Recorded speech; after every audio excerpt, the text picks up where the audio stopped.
Chapter 1. Doctor, can I still be saved? What's wrong with me? Chen Guang rubbed his hands and blushed. He sat in the hospital and looked at the doctor in front of him, feeling extremely embarrassed. The young school doctor sitting in front of him, although half of her face was covered by a mask, looked at Chen Guang from head to toe with a meaningful gaze, making him feel uncomfortable all over. Student, your problem isn't serious. It's a normal physiological phenomenon for boys your age. You don't have to be too nervous. The female doctor seemed to be a little uneasy. She took a deep breath and said so. Although Chen Guang couldn't see her face, he could tell from the redness in her eyes that she was actually quite embarrassed. This kind of thing was really hard to talk about. Why did the school doctor on duty today have to be such a young girl? Did she not look at the almanac before going out? Okay. Thank you, doctor. I'll be going then. Don't I need to prescribe medicine? Since there was nothing else, he should hurry up and leave. The doctor stood up and shook the white coat on his body. Although his body was tightly covered, he still looked slender and well-proportioned. She didn't want to talk to this student at first, but she thought that a doctor should be like a parent, so she might as well say something. You don't need to take medicine, but you really should pay more attention. Chen Guang covered his face. He felt that there was a hidden meaning in her words. Pay attention to what? The female doctor opened her mouth to say something, but she suddenly stopped.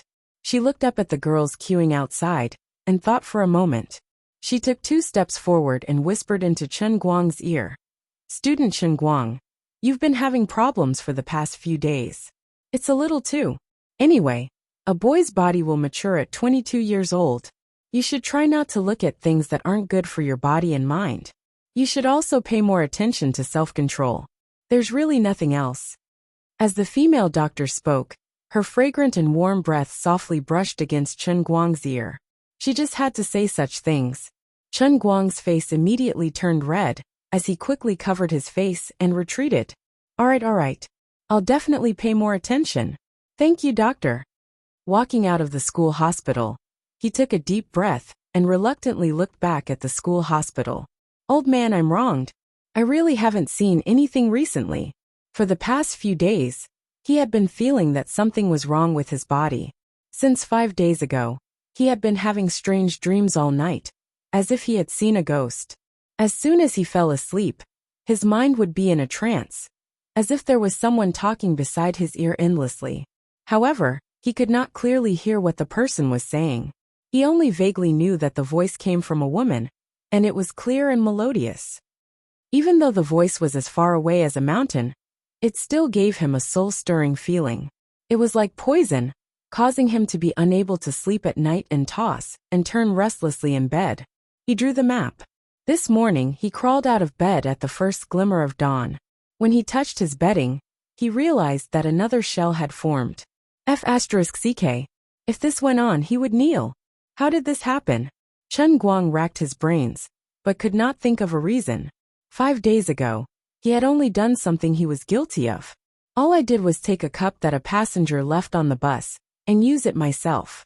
Heavens, do you really have to punish me so viciously? That weirdo got off the bus and left without saying a word. He did not take anything. When I called him, it turned out to be an invalid number. When he turned around, he did not contact me. What's even more ridiculous is that I clearly saw his face, but I can't even remember what he looks like. It's like seeing a ghost. The thing that he left behind was not something valuable. It was just a glass cup with a picture of a beautiful woman in an ancient costume printed on it. At most, if he asks me for it later, I'll just compensate him, right? But isn't this karma a little too violent? Old man is going to become a monk.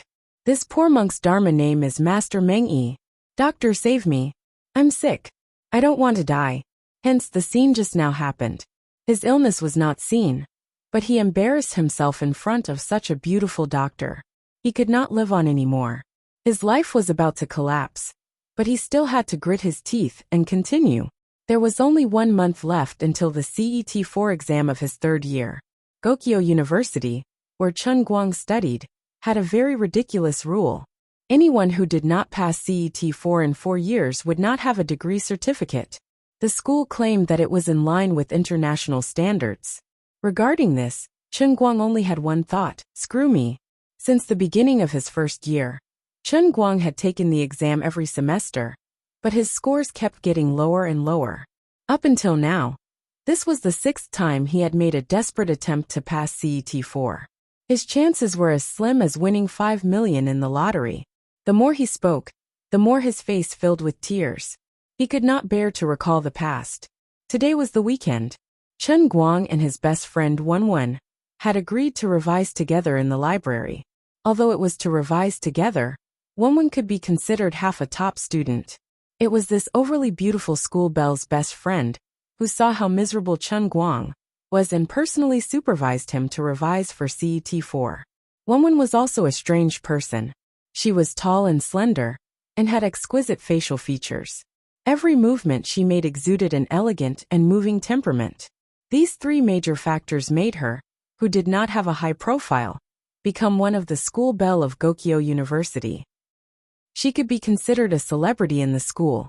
Chen Guang had coincidentally become best friends with her. However, he knew that all of you were wrong. Ridiculously wrong. You were all deceived. This woman, how was she a school belle? Her alluring appearance and temperament were all a lie. This girl was a real tomboy. Once you got familiar with her, you would not treat her as a woman. A man's soul lived in her body.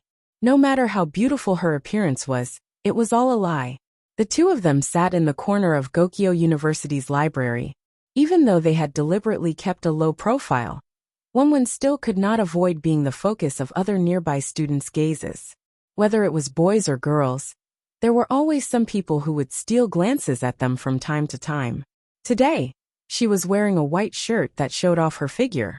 Although only her upper body could be seen when she was sitting, her full bosom was still dazzling, causing others to have infinite fantasies about her figure. But the most attractive part was still her face. Her skin was white as snow, and her skin was delicate. She had a pair of charming almond-shaped eyes that carried a heroic spirit, and her cherry-red lips were curved into a mischievous arc. She was beautiful to the point of bubbling bubbles. Wenwen had long been accustomed to the strange gazes that harassed her all the time. She was too lazy to care. At this time, she just used her hand to support her chin, tilted her head, and squinted at Chen Guang with a playful expression.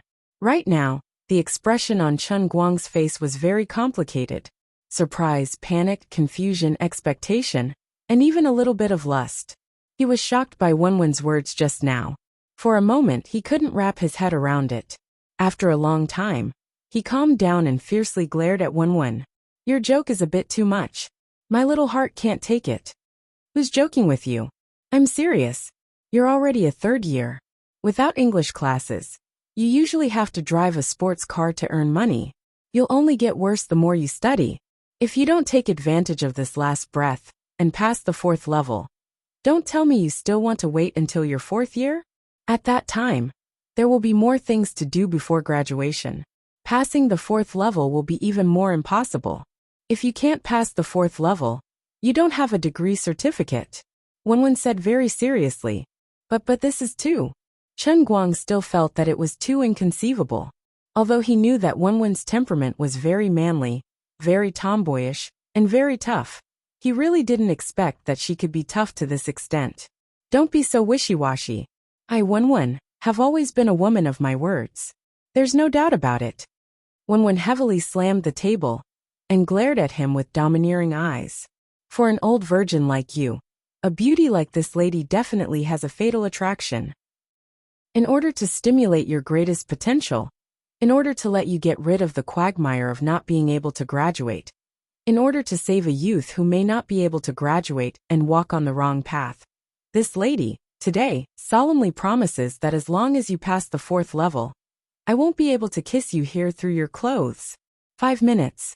Wenwen continued to say, and even used the tip of her finger to point at her 34C erect peaks. Chen Guang's mouth opened so wide that a goose egg could be stuffed in it.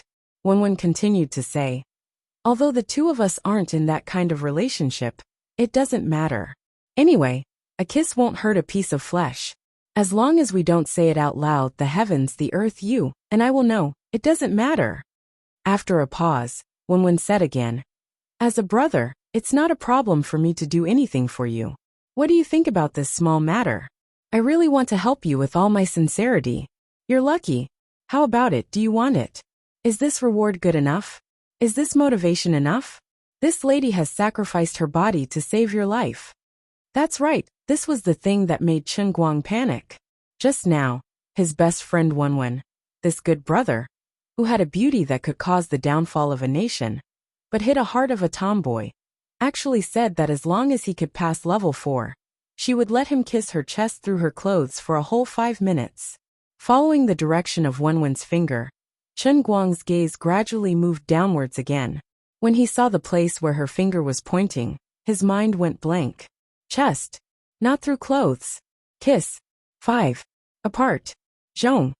You're really not teasing me? Chen Guang was a little uncertain. Wenwen was indeed a goddess. Even if she didn't have any makeup on, she wouldn't lose to those goddesses on TV, who were meticulously made up.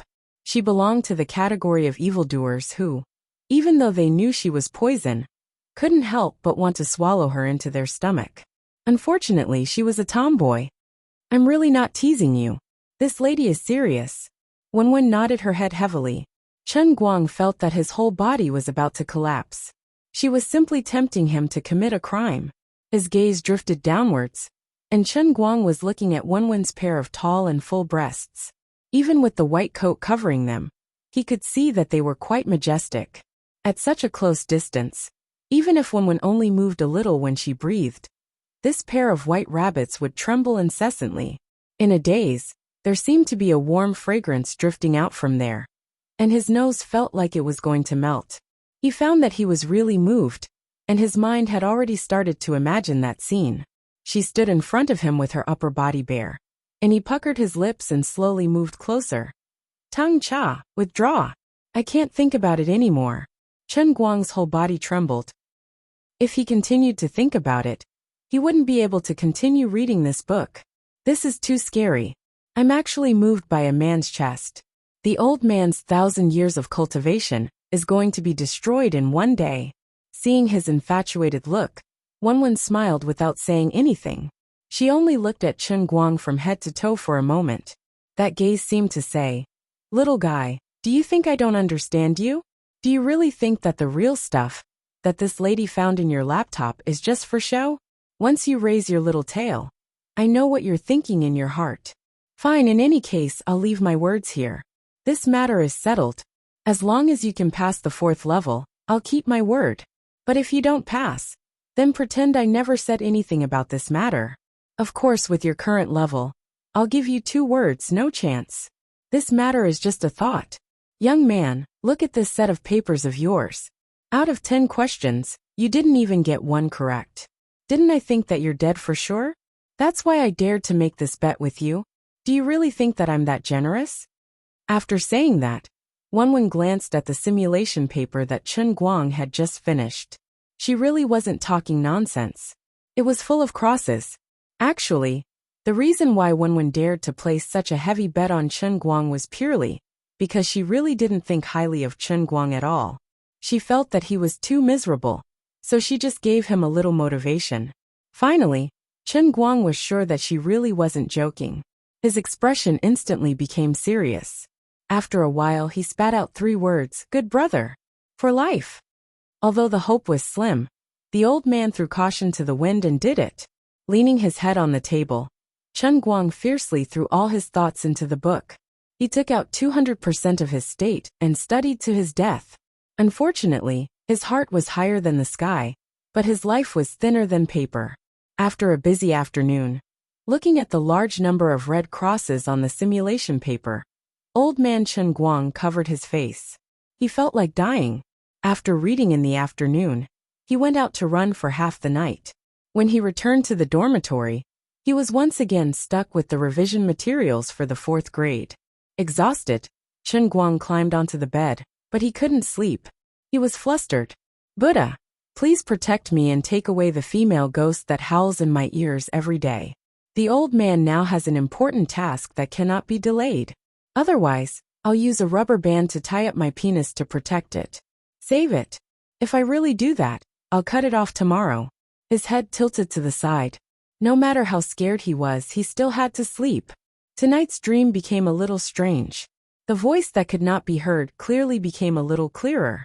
It was still that woman. She said, "Don't you want to learn that English thing? Give me your blood. As long as I have your blood, I'll let you learn everything you want to learn in a day. Everything. Give me your blood. Your blood." F***ck. Chen Guang slammed his hand on the bed as he finally woke up from his nightmare. What the hell? It's really a ghost. I just want to learn English, and you want to suck my blood dry? F***ck off. This business is a huge loss. The person in the cup was already bursting with anger. Can you listen to me finish what I have to say? When did I say I want to suck your blood dry? Are your divergent thoughts going to break through the sky? Don't be afraid. It's fine even if you give me a nosebleed. I can even accept blood from your teeth. Didn't you make a bet with that pretty girl? I'll help you. There are 3,000 worlds in my heavenly holy grail. Each world can be used to cultivate an ultimate skill that you want. Your English is just a child's play. You will win. Damn savior, you're really a pig. You've tricked me to death. Give me blood. Blood. Just a little bit of HP. Chapter 2. The next day, Chen Guang and Wenwen were revising in the library together again. Although he had been woken up by a nightmare last night, Master Guang was still full of fighting spirit and was in top form today. Wenwen turned to size up Chen Guang, a strange look flashing through her eyes, but she quickly hid it. She couldn't help but recall the scene when they first met. University had just started then, and broadband hadn't been installed in the dormitory. Wenwen had gone to the internet cafe outside the university to take a look, but who knew that she would be harassed by a few hooligans when she left the cafe. Just as she was about to deal with these people, Chen Guang, who happened to pass by, rushed out and stood up for her. Chen Guang was alone after all, and he had rushed up on impulse. In the end, he was restrained by these hooligans in less than 2 rounds. Frankly speaking, Wenwen had felt that Chen Guang was a little silly and adorable. Why did he rush over directly? He was clearly just an ordinary person, and the entrance to the internet cafe was so dark. He couldn't have seen her face clearly, so he couldn't be considered a hero saving a damsel in distress. Your expression is so strange. What are you thinking about? Chen Guang, who was at the side, had finished another set of reading comprehension. He turned his head and saw Wenwen in a daze, holding her cheeks as she stared at him blankly. There was a sinister smile on her face that made one's hair stand on end. He couldn't help but ask. Wenwen blinked. I'm thinking, why did you dare to rush over at that time? Besides, what's the use of rushing over? Chen Guang's face twitched. Of course he knew what Wenwen was talking about. Now that he thought about it, he had indeed been extremely foolish back then. After all, he had just entered university and hadn't gotten used to it yet. When he saw such a thing, he thought that it was still high school. And these hooligans in his hometown's county town would more or less have to give face to his brother Guang. He hadn't thought much about it then, and had gone over directly. Unfortunately, this was Wujing City, not his hometown. The hooligan didn't give him any face at all. At that time, Chen Guang thought he might be beaten up badly. What was the result? The little girl who looked delicate just a moment ago had turned into a female Tyrannosaurus in the next second. She suddenly rushed up and beat the hooligans to the ground, causing them to cry and scream. She was so excited that she couldn't stop. Even he, the hero who had saved the beauty, suffered a punch for nothing. He almost vomited all his stomach acid. Chen Guang felt extremely wronged. If you can fight so well, don't pretend to be delicate. Isn't this causing misunderstandings? Didn't I get beaten up for nothing? Later, Wenwen felt really embarrassed and brought him to the school's infirmary for a checkup. The results were also shocking. Internal injuries. He almost had internal bleeding. And this was just a F***king accidental punch. After that, the two often ran into each other in school. They occasionally chatted for a while, and found that they actually had a lot of common interests. Especially the two of them liked to play Dota. They spent more time together, and after a while, they became the heartless best friends they were now. However, in the past year, the time that Chen Guang played games with her had decreased. Something happened to his family, and he was now very short of money. He had to borrow an old car from his best friend in his hometown. Every day, He had to run at least 4 to 5 hours to call for a car over the internet to earn some money and help share some of the pressure at home. All right. If I knew that you were so cruel, I wouldn't have come to meddle in other people's business. Don't disturb me from reading with those strange eyes. Chen Guang was afraid that she would bring up the past again, so he quickly turned his head back to the book. It was another day of hard work, but it was to no avail. Ever since he entered university, he hadn't studied English properly. That was why his grades kept getting lower and lower. Now, even if he gave Wenwen a huge motivation, his foundation was too poor. It wasn't easy to make up for it in a short period of time. The two of them walked out of the library side by side. Chen Guang hung his head dejectedly and put on a bitter face. His little eyes couldn't help but drift to Wenwen's chest from time to time. His heart was bleeding at the thought that this piece of tofu that was so close to his mouth was about to fly away. Wenwen, why didn't you tell me that you came to the library to read? I could have arranged a place for you in the meditation hall on the top floor. You're a person of status. Don't mix around with some poor loser of unknown origin. Who knows, some people might have ulterior motives towards you. You have to be careful. Just as the two of them walked out of the library, a handsome and sunny young man with neatly parted hair, wearing a white suit and a checkered tie, quickly caught up to Wenwen. He walked side by side with Wenwen and said to her with a smile. This person was the current president of Gokyo University's student council, Wenwen's classmate, Zheng He. Apart from his identity as the president of Gokyo University's student council, he was also the only son of Zheng Yunhao, the chairman of a famous company in Sichuan province, the New Radiance Corporation. He was also a member of the New Radiance Corporation's board of directors. To put it simply, Zheng He could be considered as an authentic celebrity in Gokyo University. He was the perfect embodiment of 3 words: tall, rich, and handsome. Wenwen's footsteps came to a halt. She turned her head to look at Zheng He, who was deliberately squeezing in between her and Chen Guang. She glared at him with extreme annoyance. After a long while, she spat out a single word: scram. Her words were concise and to the point. Even the usually steady Zheng He could not help but have his expression change. When this person was trying to get close to her, he actually slandered her best friend Chen Guang. Wenwen was not going to be polite with him at all. Chen Guang, who was standing at the side, was already used to Wenwen's extremely cold reaction. Over the past 3 years, similar scenes had played out countless times. Zheng He was just one of them. Sigh, it's a sin to be so beautiful. Everyone loved beauty. No matter what, you could not stop others from being mesmerized by you and always wanting to flirt with you. When dealing with these people, one must not be polite. Give them a little sunshine, and they will shine the world for you. On the other side, Zheng He was so angry that his adrenaline was pumping. He almost lost his temper. However, when he thought of Wenwen's unfathomable family background, a basin of cold water was poured over his heart. No wonder she was the senior director of New Ray University. Her ability to control her temper was not just for show. He calmed down in an instant and forced a smile from the corner of his mouth. When you really know how to joke. I'm not joking with you. I asked you to scram, Wenwen said again. You. Zheng He's expression turned a little ugly. What? Do you still want to flip out? Wenwen's expression was as cold as frost as she looked at Zheng He coldly. Under the pressure of her aura, Zheng He turned his head to the side in embarrassment and did not dare to say anything. Zheng He had been repeatedly humiliated by Wenwen. He knew in his heart that he must not provoke her anymore. If he really pissed her off, it would not end well for him. Moreover, the people nearby had already noticed the commotion. If it continued, he was afraid that the news of him, the president of the student council, being embarrassed in public would spread in the school. Therefore, he hurriedly smiled at Wenwen as if he was trying to please her. Then he turned his target to Chen Guang. Chen Guang, I have more or less heard about what happened in your family. It is important to know one's place. I won't say more than that. You should understand.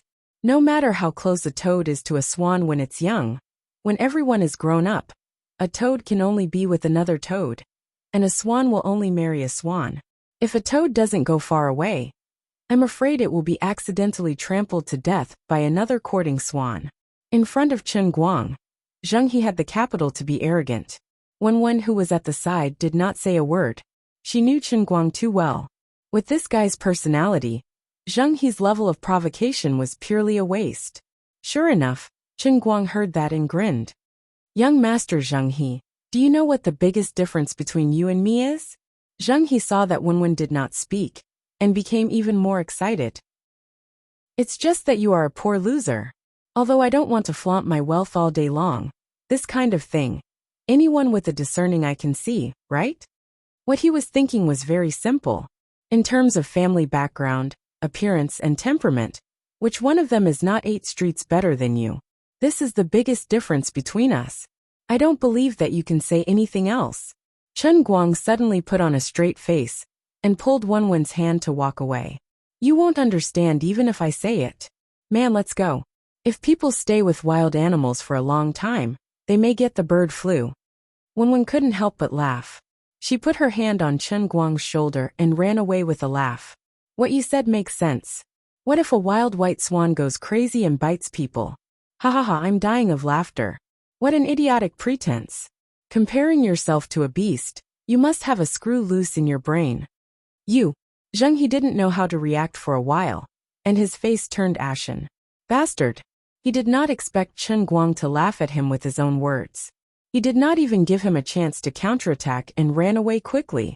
At this moment, Zheng He felt as if he had been slapped in the face for no reason. When he came back to his senses, the other party had already run a few hundred meters away. There was a nameless anger in his heart, and there was nowhere to vent it. Chen Guang, just you wait. Sooner or later, you will suffer. Don't fall into my hands. Chapter 3. Chen Guang and Wen did not care whether Zheng He was fuming with anger, or if he wanted to jump off a building. After dinner, it was exactly 7 o'clock when Chen Guang was ready to go to his sports car. Watching Chen Guang's car turn the corner, Wen sighed softly and turned to walk into the school. She thought to herself, although Chen Guang has always been joking around in front of me for the past year, the changes that happened to him, no matter how hard he tried to hide them, could not be erased. That incident had turned him from a rich second generation, who did not have to worry about food and clothing, to a sports car owner, who had to call for cars on the internet every day to earn money. How could he not be touched at all? After a busy night, he parked his car in the school's parking lot and leaned weakly against the driver's seat. Stretching his body, Chen Guang felt a little tired. Raising his hand slightly, he picked up the cup on the cup holder and took a sip of water. Then, he used the dim light in the parking lot to size up the unknown thing. Thinking about the strange things that happened to him these past few days, he could not help but wonder if it had anything to do with this cup. The timing was too much of a coincidence. Under the illumination of the street lamp, the crystal-clear fiberglass cup glowed faintly, and its appearance was still acceptable. However, no matter how beautiful this thing was, it was still just a cup, the kind of thing that could be bought at street stalls at any time. There was a woman in an ancient costume printed on the cup, floating like a fairy. It looked a little like the flying goddess in the Dunhuang murals. He had never taken a closer look at it before, but today, he realized that the workmanship was not simple at all. Chen Guang muttered, "This portrait is quite good. It's just a watercolor painting, but it looks too real. It looks like a photo. TSK, look at this little face. It's pink and white with a tinge of red. Amazing, really amazing." As he said that, Chen Guang could not help but stretch out his fingers to touch the face of the flying goddess.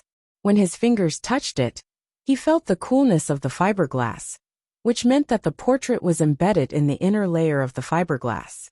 Forget it. It must be because I've been too tired recently. That's why I've been doing it continuously. It can't have anything to do with this cup. After the founding of the People's Republic, humans were no longer allowed to become spirits. They couldn't possibly have a cup spirit living in this cup. He got out of the car, locked the door, and held the cup in his hand. Chen Guang swung the ham in his hand as he walked along the path at the edge of the parking lot. Hey, hateful brat. Take your finger off my chest." Before he could take 2 steps, an inexplicable voice sounded from the bottom of Chen Guang's heart. It sounded extremely vicious. Chen Guang stopped in his tracks and looked left and right.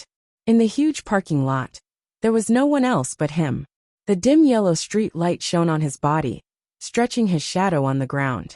The night wind blew on the small trees on both sides, and the leaves made rustling sounds. From time to time, the sound of insects came from the grass. Everything seemed so lonely. F***ck, could it be a ghost? There was absolutely no one else. Something's not right. This tone, does it sound a little familiar? It seems to be the same person that I've been dreaming about every night for the past few days. Thinking of this, Chen Guang felt his hair stand on end.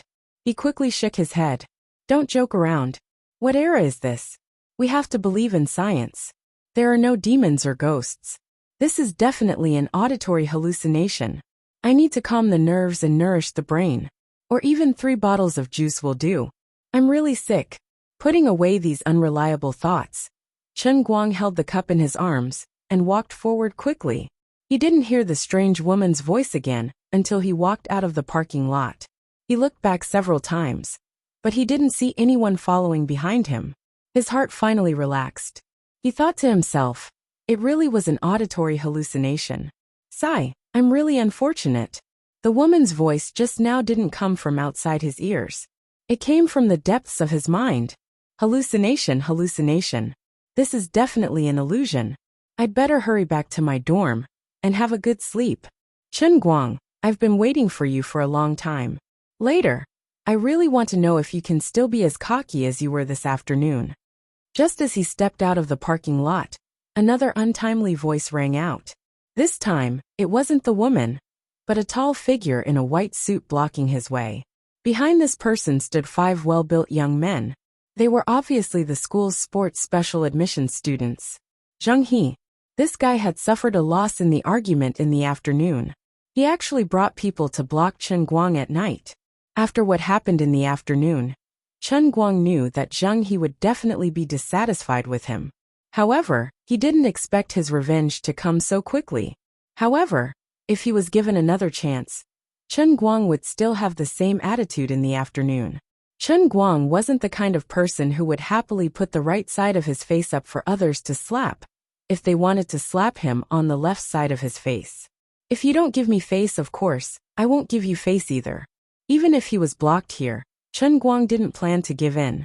For people like Zheng He, giving in would only make them worse. Chen Guang stood still, but he secretly put his hand into the inner pocket of his shirt. Driving outside was like walking in the pugilistic world. There was always the possibility of encountering some trouble. Therefore, Chen Guang always had a weapon on him. Of course, the only weapon that was easy to carry and had amazing power was the swing stick. When this thing was put away, it was no longer than the length of a palm. When it was thrown out, it was about a meter long. It had a strong structure. Together with the specially reinforced ball at the top, the force of the blow was amazing. If it hit someone's head, it could kill them. Under normal circumstances, of course, Chen Guang wouldn't easily take out this killer weapon. However, he was blocked by Zheng He and 5 sports students. This place was dark and uninhabited. If something really happened, it was possible for these people to kill him. Therefore, he was afraid that he would have to play rough today. Seeing that Chen Guang seemed to be stunned and stood still, Zheng He felt good. He took a step forward and almost touched Chen Guang's forehead. Zheng He said fiercely, "Weren't you very arrogant before? Didn't you call me a beast? Now let's see how you are going to be arrogant. Kid, do you know how powerful I am? I will say it here today. If you are willing to kneel down and beg for mercy and crawl under my crotch, I can consider letting you stay in the hospital for a month. Otherwise, don't even think about driving in your next life. Just wait to spend the rest of your life in a wheelchair. For me, even if I cripple you, it's nothing more than paying some money. However, your life will be ruined." Zheng He was very proud. What he said was the truth. With his family's financial situation, it was really not a big deal to deal with a poor loser. Even if these people he called accidentally killed the other party, it would only be a little more troublesome. It was still not a big deal. Chen Guang didn't say much.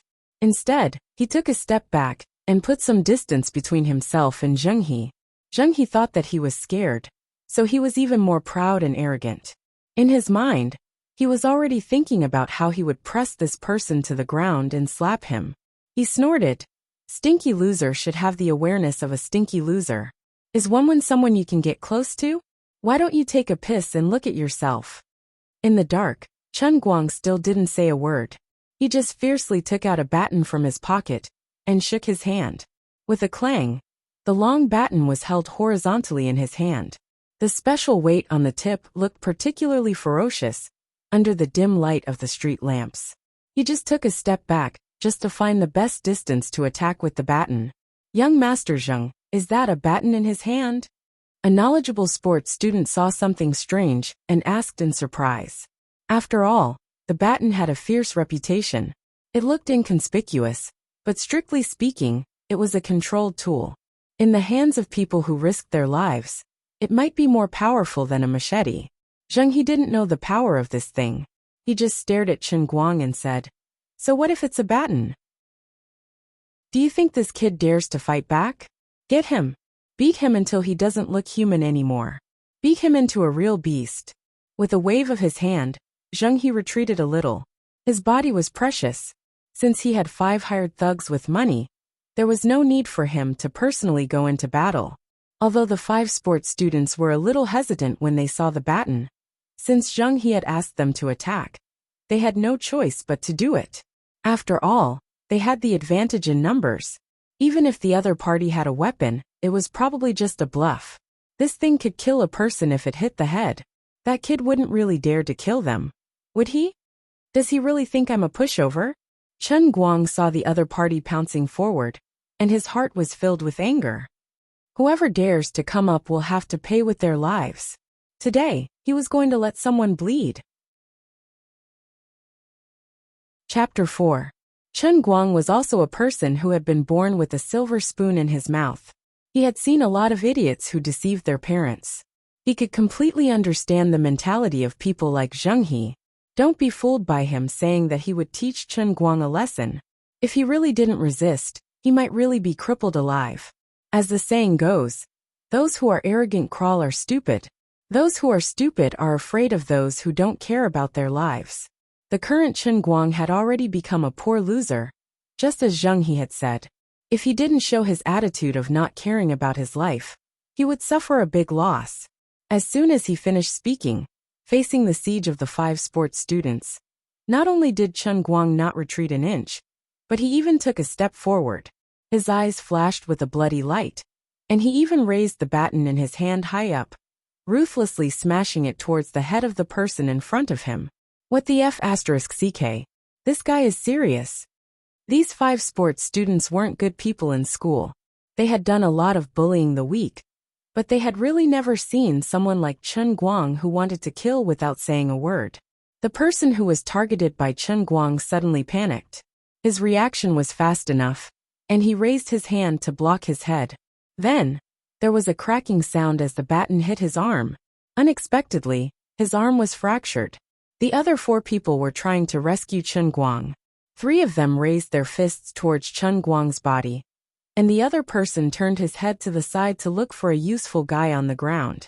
Chun Guang hadn't fought many times since he was young, but he also knew that in this kind of 1 versus many situation, there was only one way to suppress the opponent.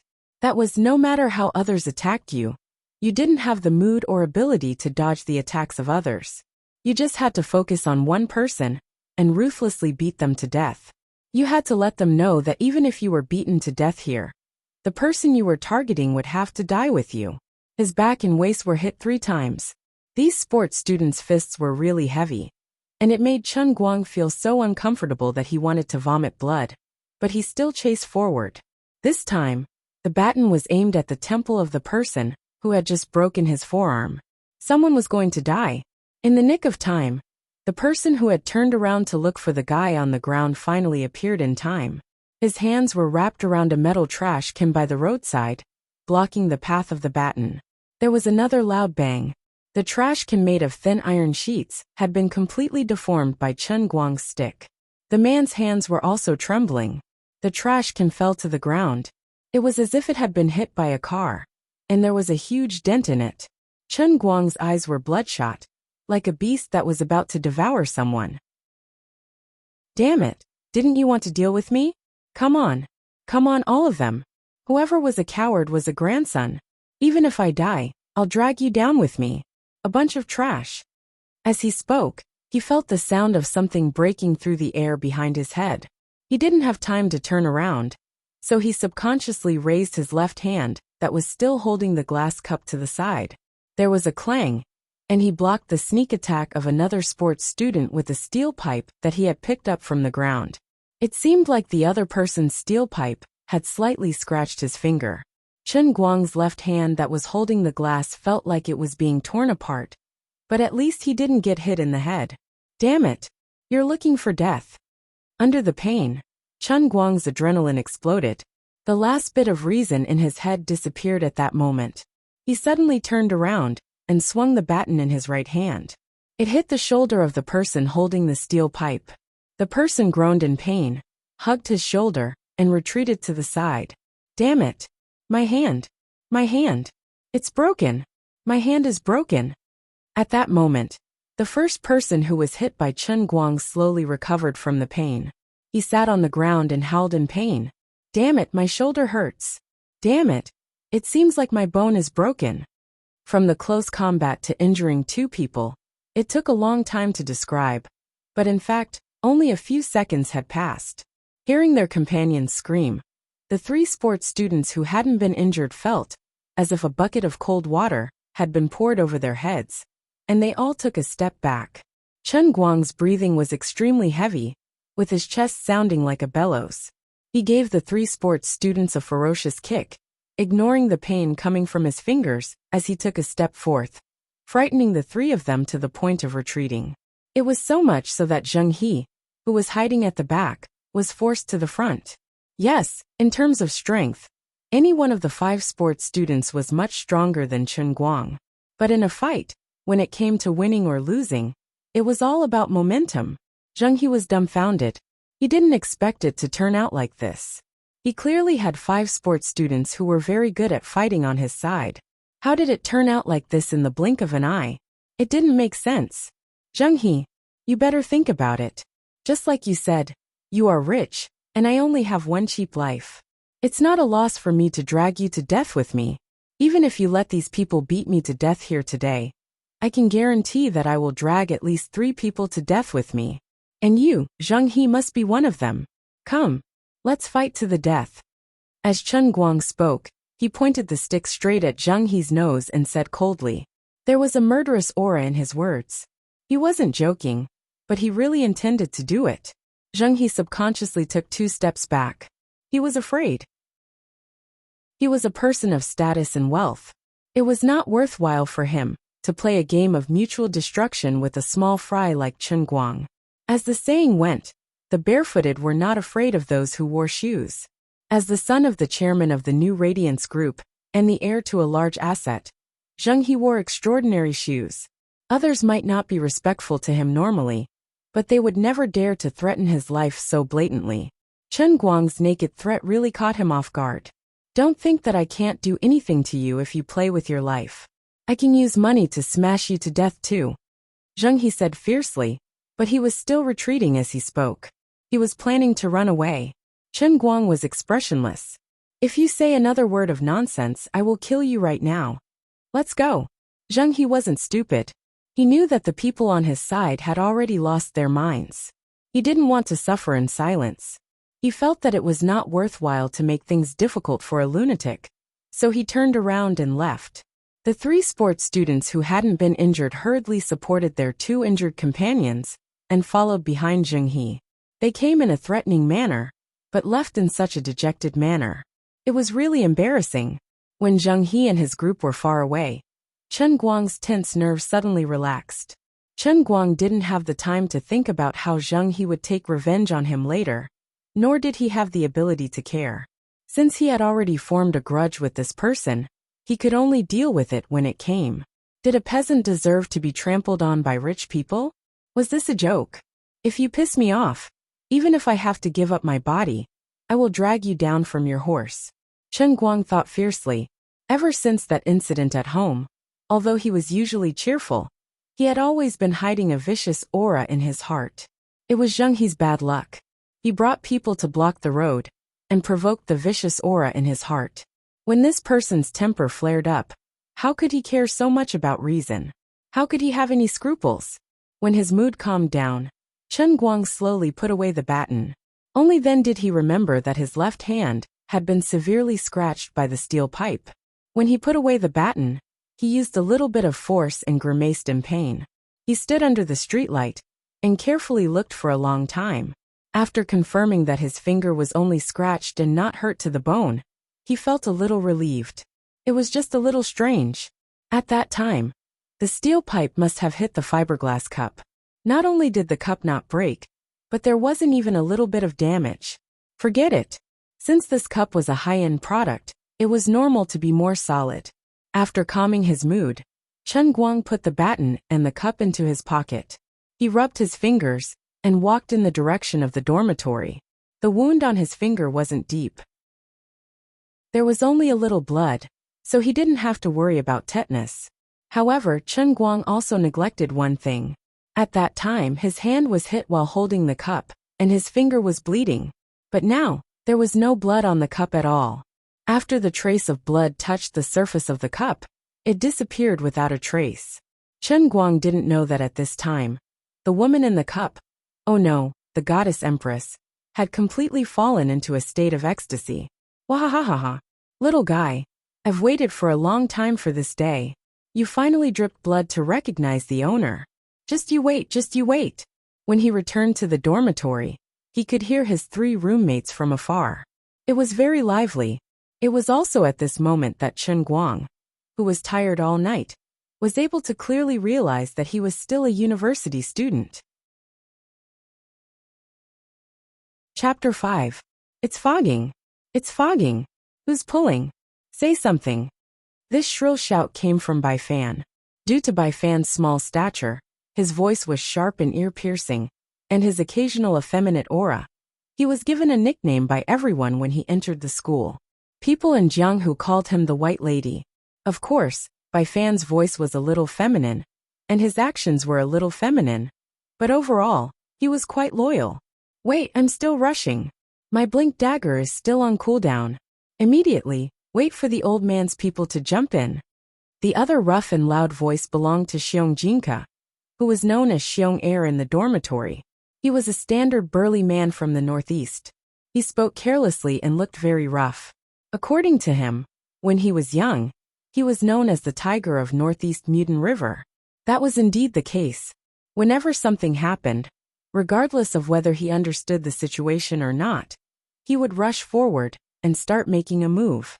His principle in everything he did was to reason things out. However, he had to make a move first before reasoning things out.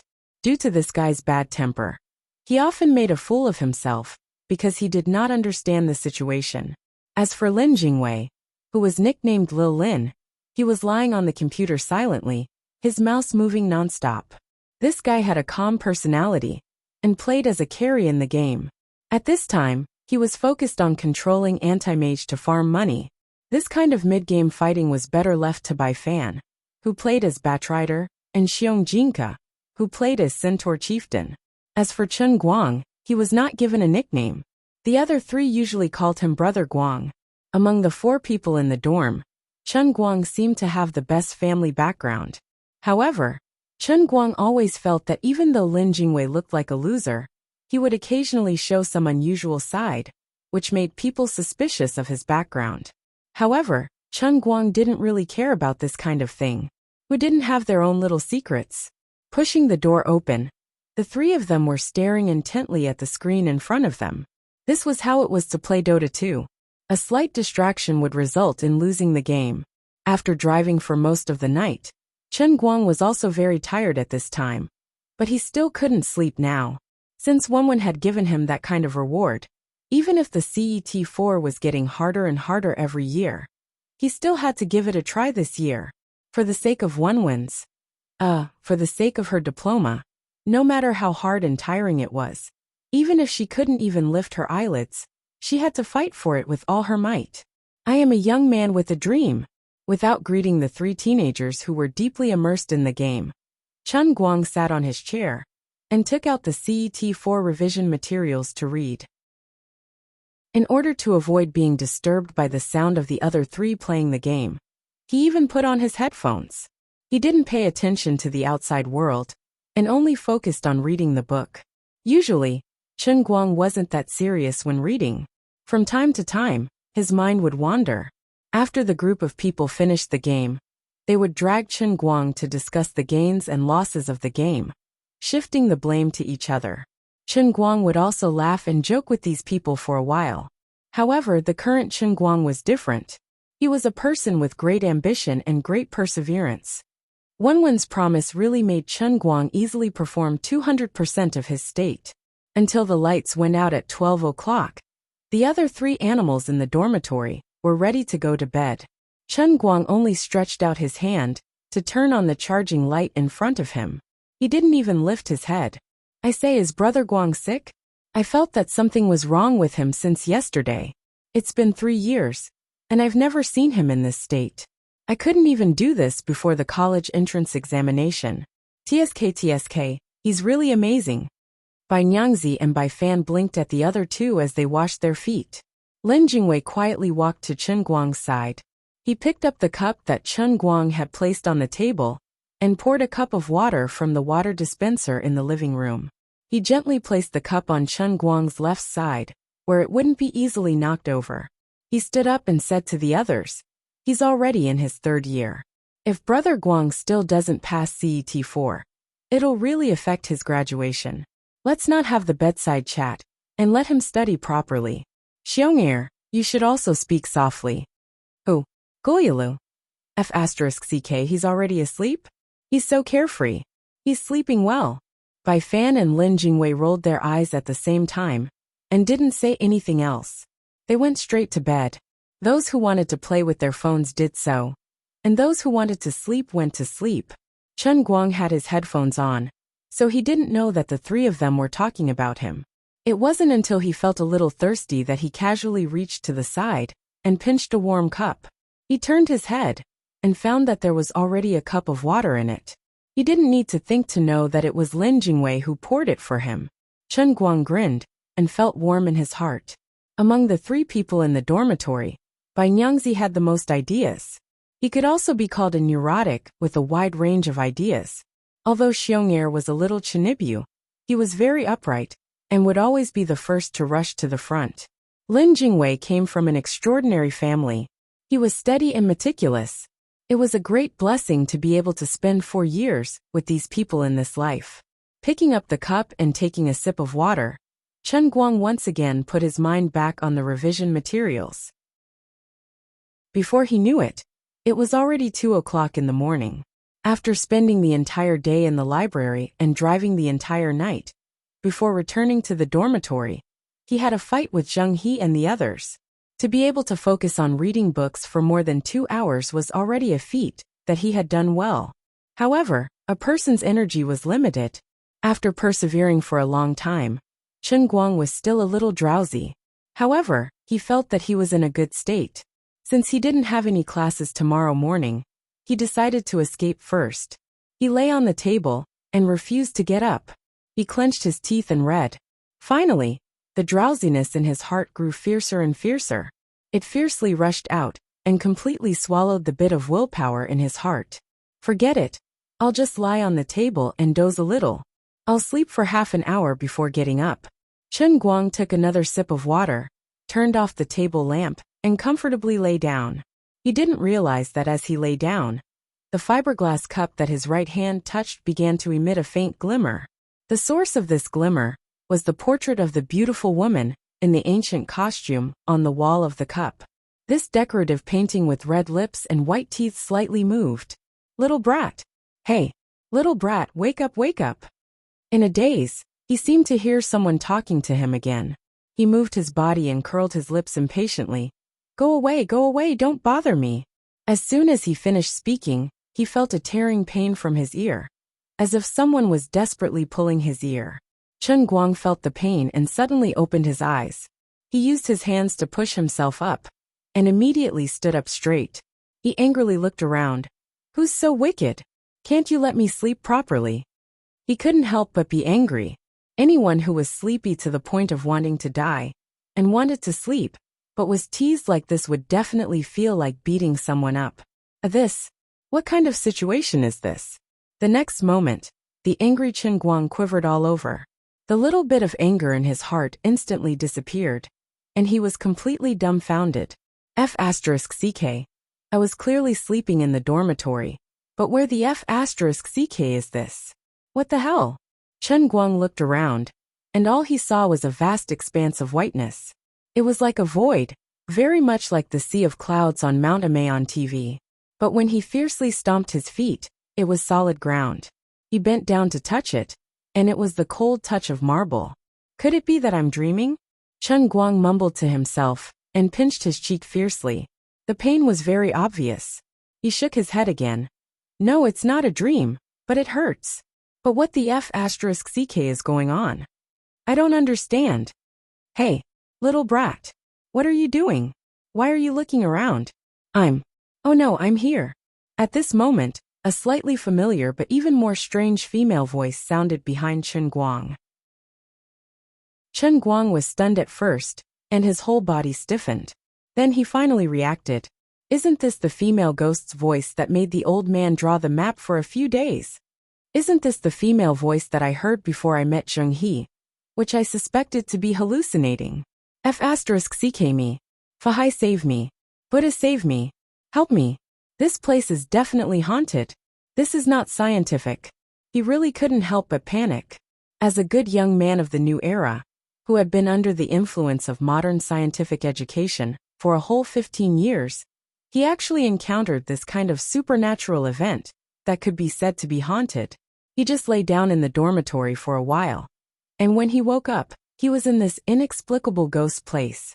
This was not reasonable at all. The voice came from behind him. Even though Chen Guang had always been bold, he actually felt a little afraid to turn his head at this moment. What's going on? Dilly-dallying, is this the savior chosen by the heavenly Holy Grail? That's too bad. The woman behind him was obviously impatient. Since Chen Guang was reluctant to turn around, she ran in front of Chen Guang on her own. Chen Guang raised his eyes slightly, and the panic in his mind disappeared in an instant. He stared blankly at the woman in the ancient costume in front of him, and his whole mind actually stopped in that instant. How could it be? How could there be such a woman? He had never thought that there would be a woman in the world who could be so beautiful. With just a glance, he, who had been tested by beauties like Wen without any makeup, was completely lost in his thoughts. Chapter 6. The woman was wearing an antique ancient dress, standing in front of Chen Guang. Her red lips and white teeth had a faint smile on her face, and her eyes were as bright as the morning stars, shining with a charming light. Her long dress fluttered in the wind, and her graceful figure made her look like a fairy. Her face looked very similar to the woman in the ancient costume printed on the wall of the cup, but the real person was thousands of times more beautiful than the portrait. White teeth and red lips, as beautiful as the moon, as smooth as ice, as beautiful as the heavens, and as beautiful as the heavens. Any idiom that Chen Guang could think of to describe a woman's beauty would be overshadowed when used on the woman in front of him. Living in a modern society where information was extremely advanced, there were many so-called beauties that one could see on television and the internet. Moreover, there was one's best friend hanging around him all day long, so Chen Guang should not have lost his composure like this. But the person standing in front of him at this time not only had an impeccable beauty, but she also exuded an immortal aura that made people feel ashamed of their inferiority. Just one look at her seemed to be able to cleanse one's soul, making one feel otherworldly from the bottom of one's heart. The immortal aura that surged out from this woman seemed to want Chen Guang to become a god and ascend. For her, let alone drawing a map for a few days, even if I had to draw a galaxy, my life would be worth it. What are you doing, little brat? I'm talking to you. Look again. I'll dig your eyes out if you keep looking. In the end, the moment this woman opened her mouth, her ethereal temperament was completely destroyed. This woman was not a fairy, definitely not a fairy, she was a female hooligan. What the F***ck is going on here? I was reading and revising in the dormitory. Didn't I just take a short nap? Why did you come here? Where is this place? Who are you? What do you want? Deity. Monster? Female hooligan? Liar? That's right, you must be a liar. I'm penniless now. There's no use even if you lie to me. I don't have any mail to pick up from the post office. I don't have a landline at home. I don't have any credit points that I need to cash in at any of the major banks. I haven't had any lucky draws recently. After Chen Guang came back to his senses, his reaction was also very fast. He roared like a machine gun. He was indeed a good youth who had been influenced by all kinds of strange modern swindling methods. Just as Chen Guang was madly roaring, the woman's body changed again. Her white ancient dress suddenly seemed to be soaked in water. Right before Chen Guang's eyes, it became translucent. This time, Chen Guang's eyes widened to the size of a cow's eyes as he stared fixedly at the other party. The perfect shape of her breasts could barely withstand a person's grip with one hand. The two faintly discernible bright red spots at the top, the slender waist without a trace of fat, the slightly dark and sparse underbrush in the quiet and secluded valley below. All of this was devouring Chen Guang's mind. This woman, she's poisonous. He had no idea what this woman was saying at this time. He only thought, this swindler is putting in too much effort. If she really wants to borrow 1,000 from me, I'll just borrow it. Damn it. I've used up too much divine power. I can't even maintain the lustrous feather robe. I actually let a little brat like you take advantage of me. You're looking for a beating. This nagging woman was clearly not someone with a good temper. Seeing that he was exposed, she waved her fist and walked forward. In a moment of carelessness, Chen Guang was punched in the face by this woman. The pain was extremely real, and it even made him deny the possibility that he was dreaming. He knew that he must have been involved in something terrible. Wait a moment, I have something to say. Chen Guang tried to calm her down, but before he could finish, he was punched in the face again. He was angry. Even if you're a woman, don't go too far. If you do this again, I'll fight back. What answered him was another punch. Although this woman was exposed quite a bit because of her punching, Chen Guang was not in the mood to look at it. Being punched and kicked was really painful. Chen Guang tried to resist and fight back. Oh, you still dare to fight back? Facing the Emperor of the Azure, you're the first person in 10 billion years to dare to resist, little brat.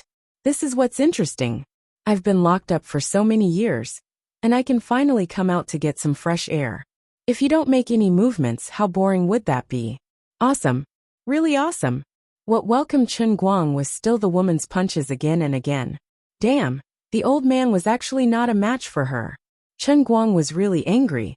This woman looked weak and slender, but her hands and feet were ridiculously nimble. Her strength was not light either.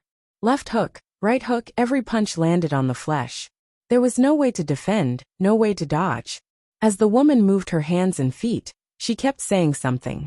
Under the fist, people had no choice but to lower their heads. Chen Guang was not a masochist. He really wanted to resist, but the enemy was too strong. He was really wronged. He didn't understand the situation at all, and came to this place. He met a strong woman, who looked like an immortal, but was actually a lunatic. He didn't say anything, and ended up getting beaten up. He didn't know who he had offended. After being beaten for an unknown period of time, the nagging woman screamed, "Ah, why have you been beaten up for so long? Forget it, anyway, I've said most of what I needed to say. The first world in the cup of the Holy Grail is about to open. There's no time to explain. Let's go." Immediately, the woman reached out and grabbed Chen Guang's collar, throwing him into the sky. Chen Guang cursed, "You're crazy. I'll sue you until you go bankrupt, you violent maniac." Before he finished his words, Chen Guang, who was floating in the air, suddenly felt a dazzling radiance around him. For a brief moment he couldn't see anything. Shortly after, a terrifying suction force came from his back, as if there were 7 or 8 robust men pulling him. He couldn't resist at all, and was dragged into a passage that was even stranger than this place. What is this? A time tunnel? Doraemon? The place he was in made Chen Guang unconsciously think of the cartoons he watched when he was young. These special effects were really expensive. Fortunately, He was freed from the crazy woman's fists. Chen Guang didn't have the mood to care so much anymore. Instead, he was desperately trying to figure out what the woman was talking about when he was being beaten up. Although it sounded a little weird and incoherent, Chen Guang still managed to sort out a rough idea of what Su Tao was talking about. His current position was inside the cup that he had picked up. The name of this cup was called the Heavenly Holy Grail. She said that her name was Emperor of the Azure, and that she was the daughter of the strongest master god in the endless realm of the gods, the master god of chaos. She was trapped in this Heavenly Holy Grail because she fell for a villain's plot. She needed to find a savior to help her complete the test of the trichiliocosm in this Heavenly Holy Grail. Only then could she regain her freedom and return to her original body. Puffed. You didn't even give me any room for negotiation. Who knows what kind of unorthodox method this trichiliocosm test is? What if the difficulty level is as high as 9? 0. What if my life is in danger? Such an important decision. You should at least tell me in advance, so that I can judge the situation myself and decide whether to accept it or not. The good person who sealed her didn't do it thoroughly enough. How is it enough to just trap this kind of female hooligan in a cup? She should be completely smashed into ashes, never to be reincarnated. Something was not right. It seemed like she had said a lot, but she had missed out on something important? Seeing that he was about to reach the end of this so-called time tunnel, and that there was another layer of light in front of him, Chen Guang suddenly reacted. This woman had only said something about the trichiliocosm test, but she did not even tell him what the trichiliocosm was, or what the test was about.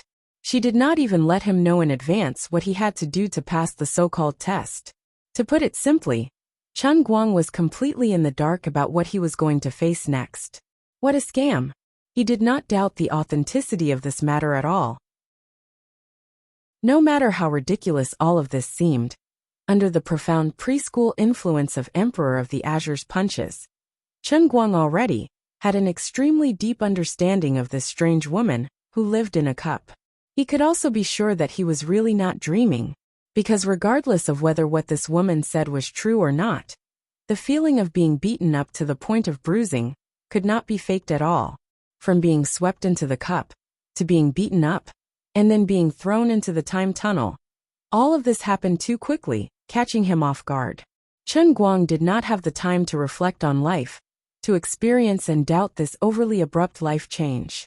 If he was given a little more time, he would definitely deeply criticize the woman's intermittent talk about the endless divine realm, the master god of chaos, the emperor of the Azure, the heavenly holy grail, the redeemer, the trichiliocosm, and all these unscientific, unreasonable, and unreliable things, and fiercely question the rationality and authenticity of their existence.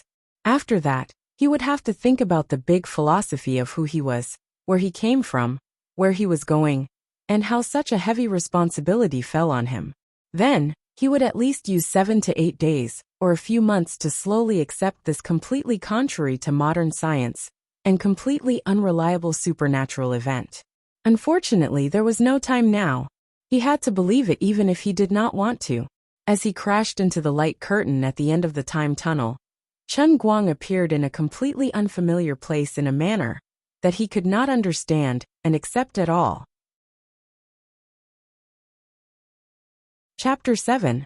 Fortunately, the moment he broke through the light barrier, a notification automatically appeared in his mind. It was still the voice of the unreasonable female hooligan.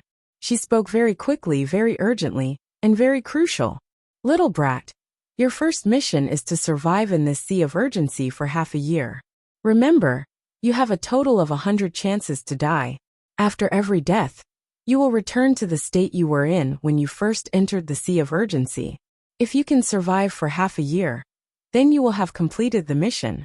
But if you can't do it, and die 100 times, the Heavenly Holy Grail will consider you to have failed the mission. Then your body and soul will really be destroyed, and you will never be able to reincarnate. Obviously, the female hooligan also knew that she had forgotten to mention the crucial point, and hurriedly came up with a remedy. This woman's words reminded Chen Guang of a movie he had watched before. It was the movie Tom Cruise starred in, Tomorrow's Edge. In Tomorrow's Edge, Tom Cruise had the ability to return to yesterday after every death. Furthermore, every time he resurrected, he would still retain his memories. In the end, Tom Cruise relied on this seemingly immortal body and the ability to predict the future to overcome all difficulties in the battlefield of the future world. He predicted the enemy's moves and successfully defeated the invincible aliens, saving all of humanity. After all, every time he died, he would remember a dangerous point. When faced with danger the second time, he would always be able to make the correct choice. Chen Guang chuckled. That's more like it.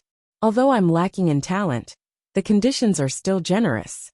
Even if my abilities can't compare to Tom Cruise's, my conditions are better. A total of 100 chances. Who doesn't know how to eat and wait for half a year? Ahahaha. That's right. She still hasn't mentioned the benefits of completing the mission. Forget it. Since it's called the Heavenly Holy Grail, and the old man is the chosen savior, she definitely won't treat me unfairly. This kind of trivial matter, let's not talk about it. Let's talk about it after I survive this half a year. Tom Cruise's original mission was to save all of humanity, but Chen Guang only needed to muddle through for half a year. He felt that it was too easy and pleasant. Seeing that he was about to completely reveal himself in this so-called sea of moments, he began to feel proud and expectant again. Thinking about it carefully, the title of savior was quite resounding. Wait a minute.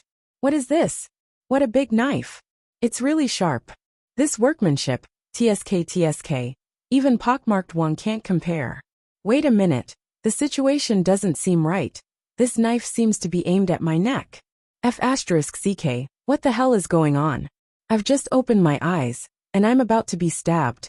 You should at least let me see the situation clearly. According to some unscientific story settings, as the main character, my life should be very, very tough. Kacha. Neck. He flew away. Just a moment ago, he felt that this matter was easy and pleasant. The next second, he immediately felt the deep malice from the Heavenly Holy Grail and the female rogue. The inexplicable Heavenly Holy Grail. The inexplicable Sea of Moments. The inexplicable sudden death. All of this made Chen Guang instantly understand that this test of the 3,000 worlds was definitely not a joke. The first step he took in the Sea of Moments was actually a captive who was about to be beheaded.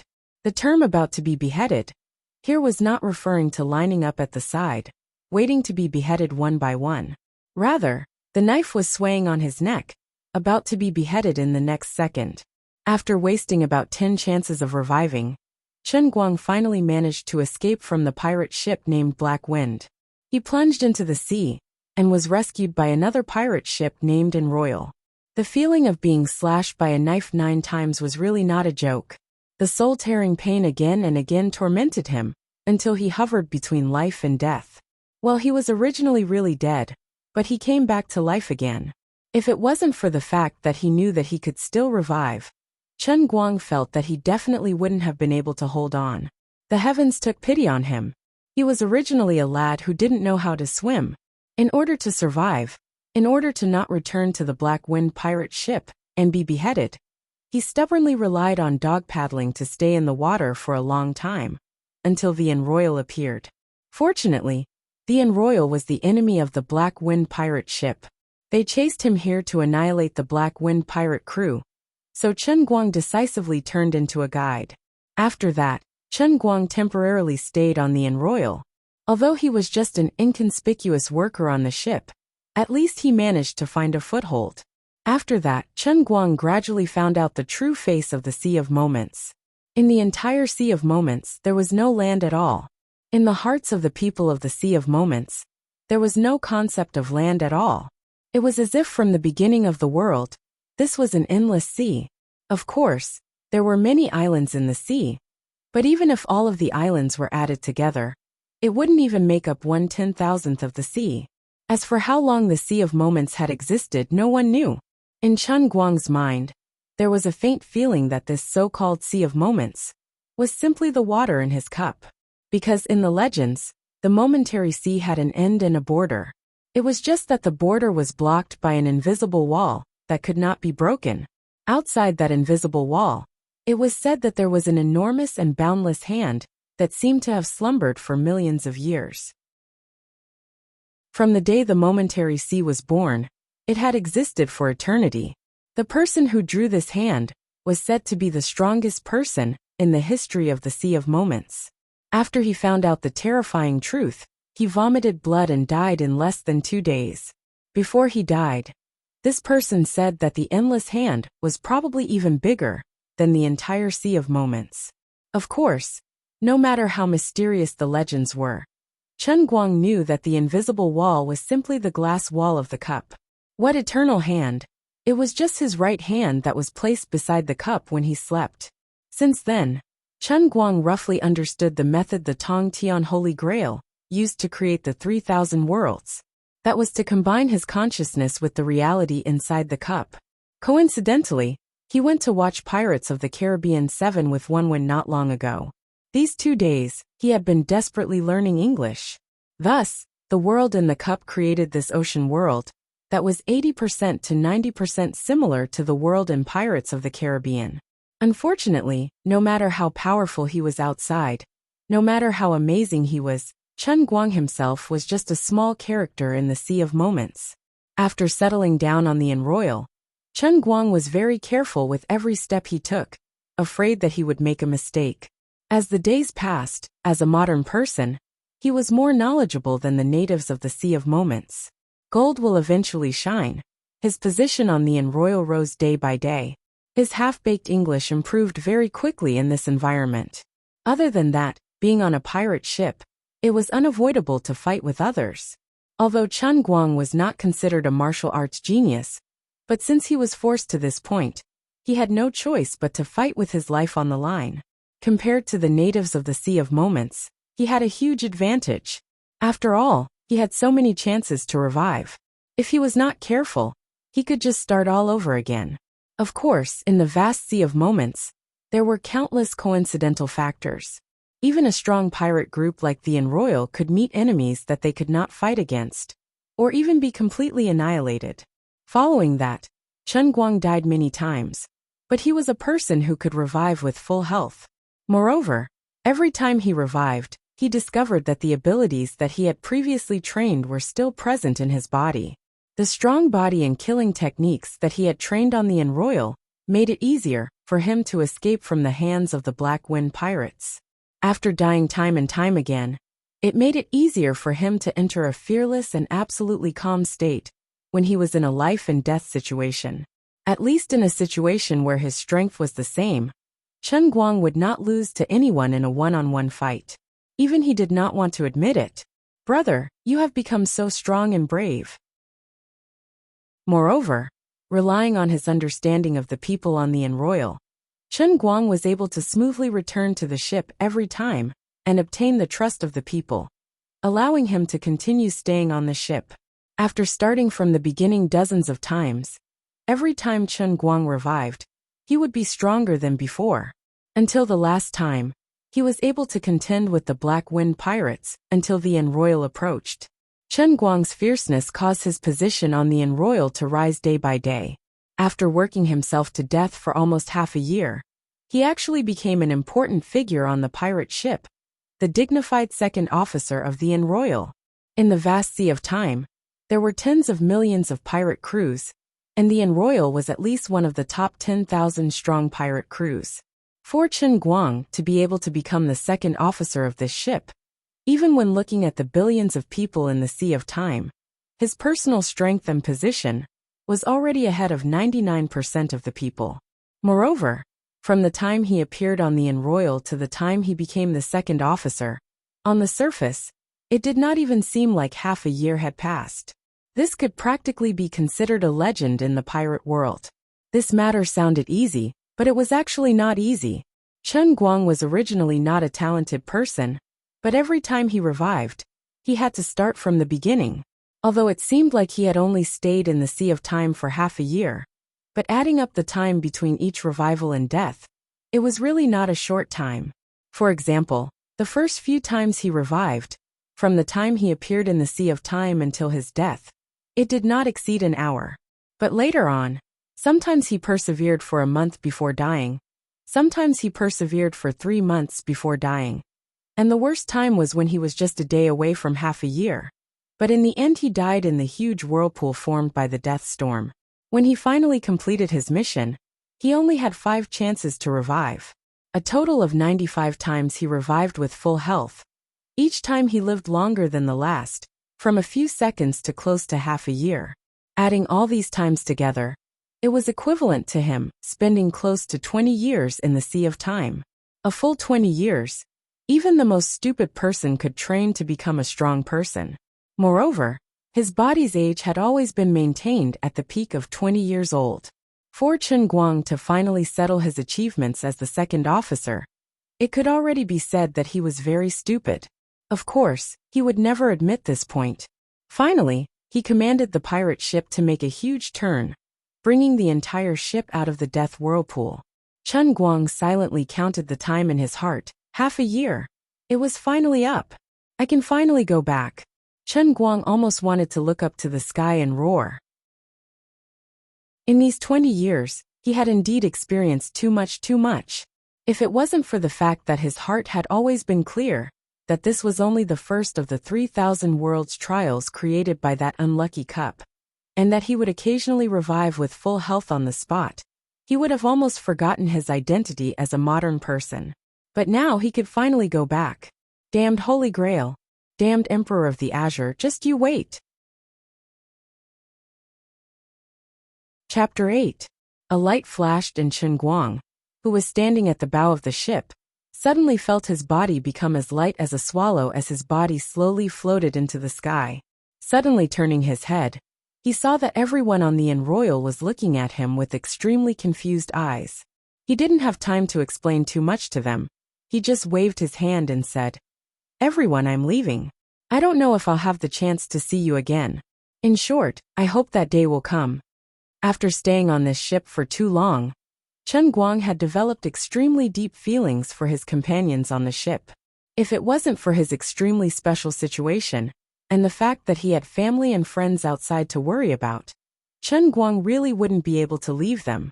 However, no matter how real the people and things in the Sea of Time seemed, the resurrection after death reminded him that he was still a passerby here, and would have to leave sooner or later.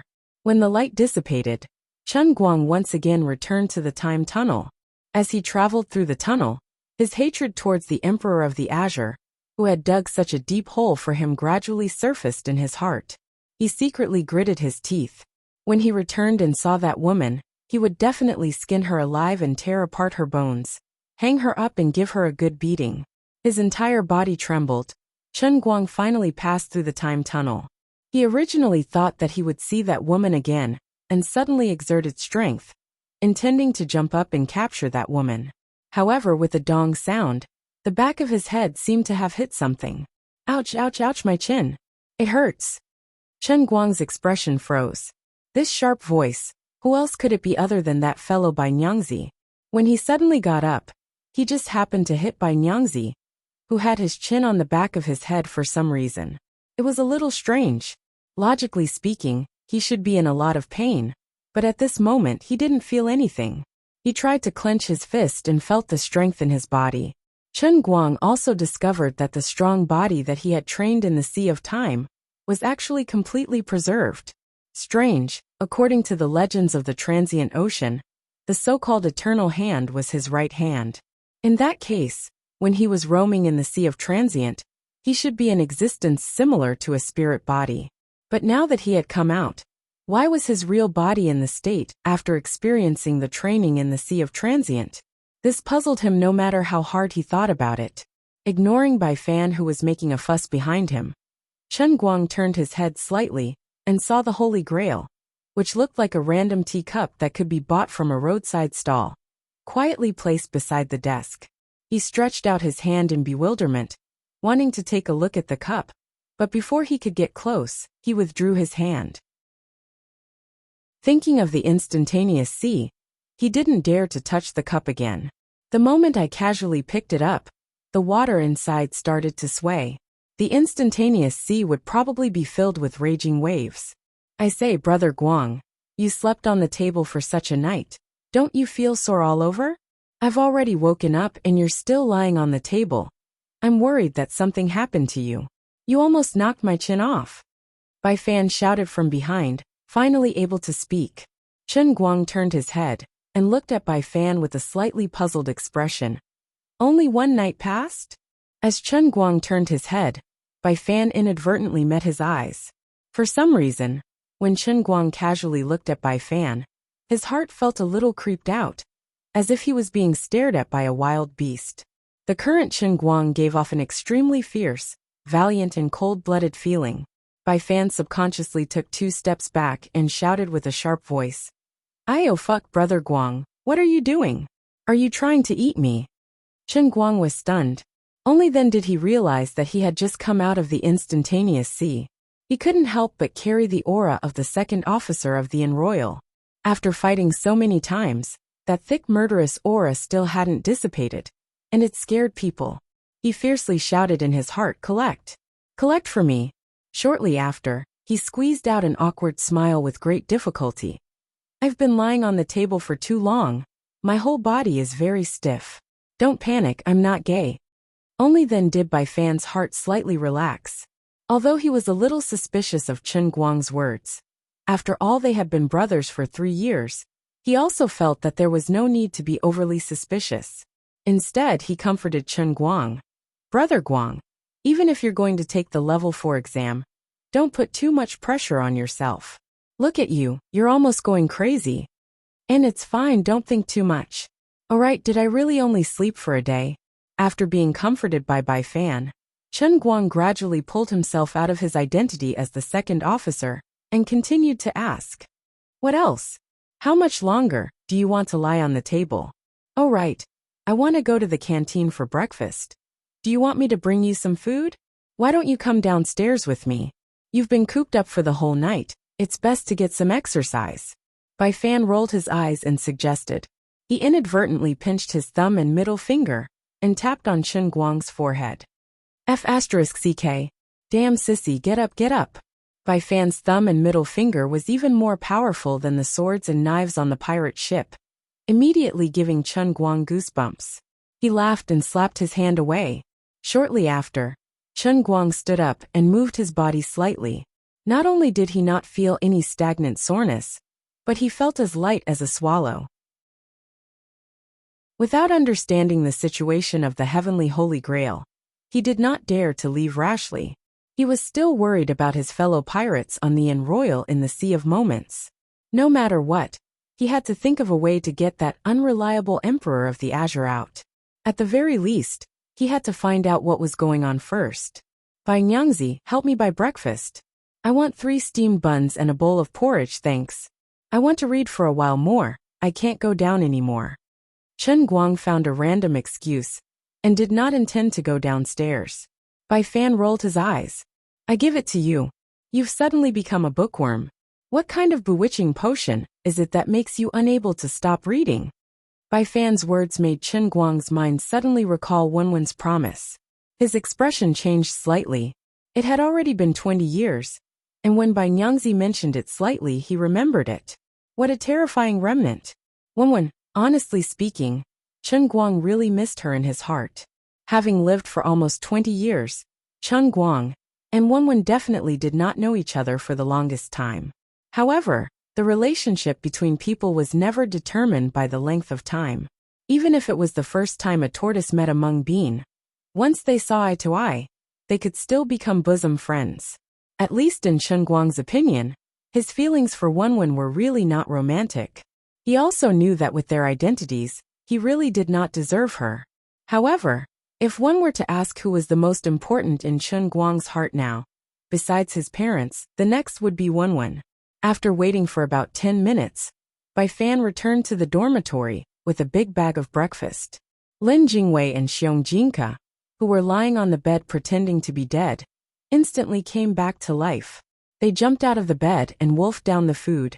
"Brother Guang, do you want to go to the morning class? There are only 3 classes left for the white-faced devil's environmental biology. I don't know if he will call attendance this time.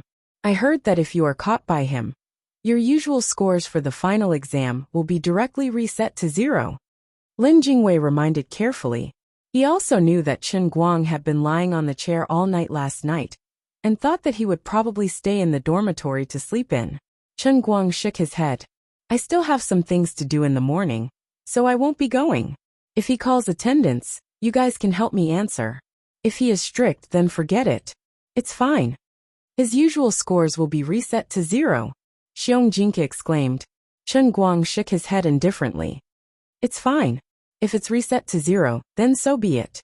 As long as I can properly score 60 points in the final exam, my usual scores don't matter. After all, he had just come out of the transient sea. Chen Guang's mind was still immersed in his identity as the second mate of the Royal. He could not adjust his mind. Of course, he also knew that this real world was his home. Not to mention other things, his family and friends were all here. After breakfast, the other three hurried to the school building. Chen Guang sat in front of the writing desk and stared blankly at the heavenly Holy Grail. Chapter 9. Gently lying on the table, Chen Guang stared at the surface of the Transcendence Holy Grail with his bull-like eyes. His mind couldn't help but start to recall the bits and pieces of his time on the Royal. That young and beautiful Captain Annie, who had the blood of the royal family, always liked to play dirty jokes on him. Once, Chen Guang took it seriously and snuck into Captain Annie's room in the middle of the night.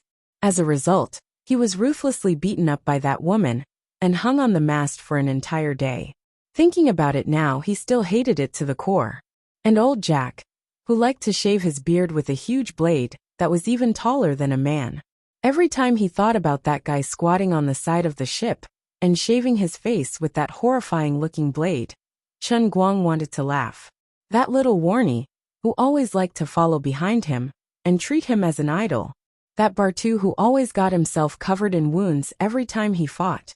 The memories he had in the sea of time were all that deep, hard for him to forget. Even though he knew that for him, that world was like a game, the game was just too real. Life was like a play, and the play was like life. He couldn't tell the difference. Thinking about it, he had spent so much time in that world, but only one night had passed in the outside world. At this moment, no matter how unhappy he was with the Emperor of the Azure, Chen Guang clearly understood the power of the Transcendence Holy Grail. He had also been involved in something incredible. Little brat, what do you think? The test of the 3,000 worlds is quite interesting, right? Suddenly, the portrait of the beautiful woman in the ancient costume on the cup trembled slightly. A voice sounded in Chen Guang's mind.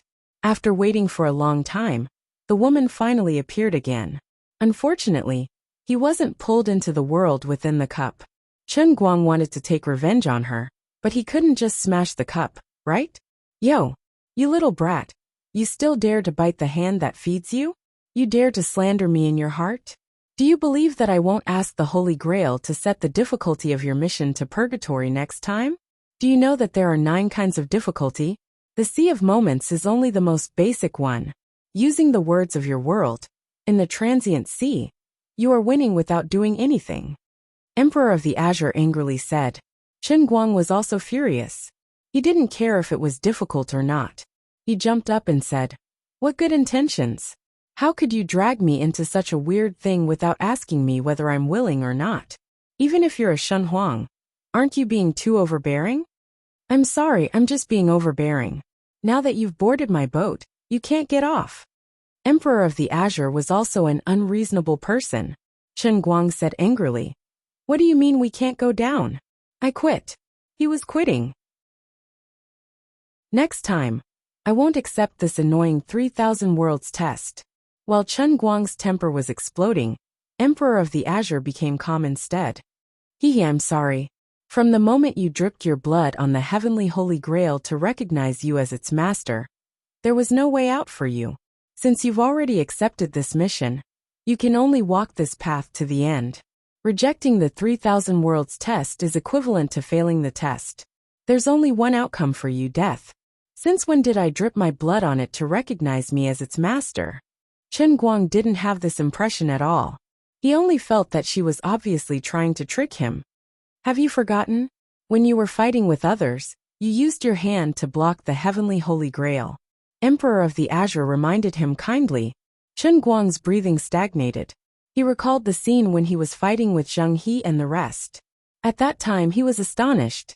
After suffering such a heavy blow, the grail was actually undamaged.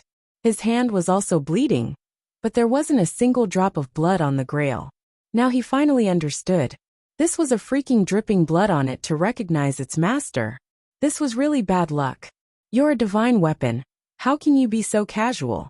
Don't you fast for 3 days, bathe and change your clothes before you drip your blood on it to recognize its master? Don't you need to set up a huge 6-pointed star formation to change the color of the wind and clouds? He couldn't help but feel weak all over. He sat on the chair and couldn't come back to his senses for a while. 10,000 divine beasts whizzed past his mind. Look at you, it's as if you've been wronged. Do you know that this heavenly holy grail is one of the top 10 supreme divine weapons in the endless realm of the gods? Even if there's only a 1 in 10,000 chance, millions of gods are willing to risk their lives in exchange for a chance to obtain the heavenly holy grail. Now that this supreme divine weapon has been given to you for free, you actually have a look of reluctance. Emperor of the Azure was speechless at Chen Guang's behavior. I understand what you're saying, but I simply don't understand what's so powerful about this heavenly holy grail. Chen Guang rolled his eyes. Moreover, didn't you say that I'll get benefits after I pass the test? Why don't you tell me where the benefits are? Emperor of the Azure grew impatient. Foolish mortal, I really can't communicate with you. You really didn't get any benefits? Think about it carefully. Alright, every time you complete a test, the heavenly holy grail needs to accumulate divine power again. I have to go and preside over the divine weapon formation. You can slowly complain here. Wait, now that I've come out, those people in the transient sea. Seeing that Emperor of the Azure was about to leave, Chen Guang hurriedly asked. Emperor of the Azure waved her hand indifferently. Don't worry. Don't underestimate the profoundness of a supreme divine weapon personally created by the God Lord. Although the realm of the transient sea was created for you to pass the test, when the heavenly holy grail created this small world, it wasn't fabricated out of thin air. Instead, it truly had a beginning and an end, allowing it to become a complete and real world. Now that you've completed the test and escaped from the transient sea, the realm of the transient sea will continue to exist. You also don't have to worry that drinking water will affect the people in the transient sea. After you leave, this realm will exist independently and will no longer be affected. The power of the God Lord is far beyond your understanding. With a single breath, billions of universes will be born and destroyed. The universe that you're in now is just one of the billions of universes in my Father's God Lord of Chaos body. That's good, then I'm relieved. Wait. You still haven't told me how you got trapped in this heavenly holy grail. If I keep on completing the task, what will happen in the end? Also, you're obviously some god emperor. But why didn't the transient sea give me a single cent of divine power? It's just like a medieval pirate setting. That's not right. Chen Guang still wanted to ask many more questions, but unfortunately Supreme Divinity, Luli was rather impatient. She left as soon as she said she would. On the screen, her figure flickered for a while, and then there was no more movement. Smiling bitterly, he'll ask her about these things the next time she comes out. Chen Guang stood up from the chair, lifted the cup, and looked at it carefully for a long time. Who would have thought that this unassuming glass cup was actually a supreme divine weapon? Your family's god realm is so fashionable. Regarding this heavenly holy grail, Chen Guang's understanding was still a blank. There were still many things that he could only guess. Perhaps he could only ask the Emperor of the Azure the next time she appeared. That's right. I still haven't gotten the reward for passing the test, right? You're trying to get something for nothing. That's not appropriate. I'm not convinced. Aren't you a supreme divine weapon?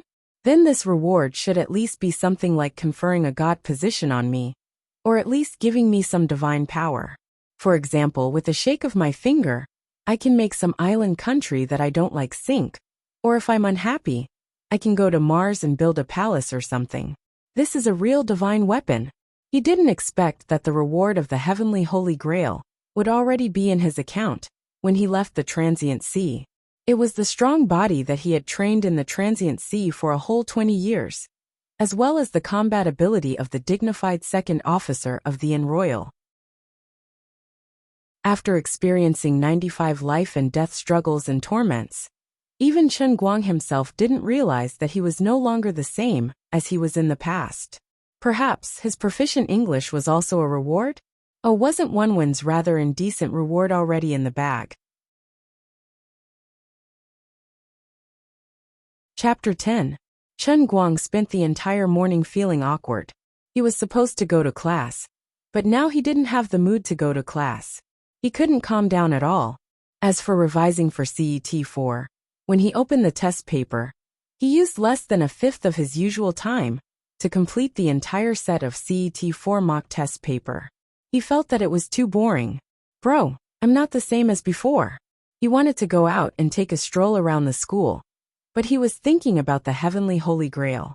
Although he knew that the transient sea realm wouldn't be affected anymore, there was still a goddess empress living in the Grail. Chen Guang was afraid that it would cause trouble if he left his sight. After thinking about it, he picked up the tea leaves from Lin Jingwei's desk and brewed a cup of strong tea with the heavenly Holy Grail. Then he carried it out of the door. Since he couldn't calm down, and since he had nothing to do in the morning, he might as well run away with the car. No matter how awesome he was in the transient sea, since he was back in the real world, he still had to continue his life in the real world. He still had to earn money. He wondered how his parents were doing. Although the last time he called his family was only a week ago, in Chen Guang's heart, it had been 20 years. Sitting in the car, Chen Guang dialed his father's number. It was noisy on the other end of the phone. His father should be busy with the purchase of goods at this hour. For the past 10 years, his father had been living at this pace. However, he used to purchase goods for his family's hot pot restaurant, but now he was helping Uncle Zhou's family's hot pot restaurant. Brat, what are you doing? Isn't it Tuesday today?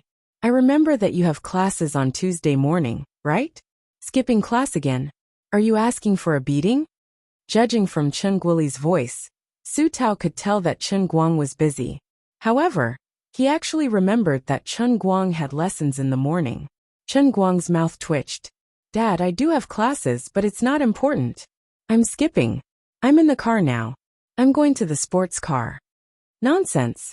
Although our family is short of money, even if the sky falls, your father will still be there to hold it up, right?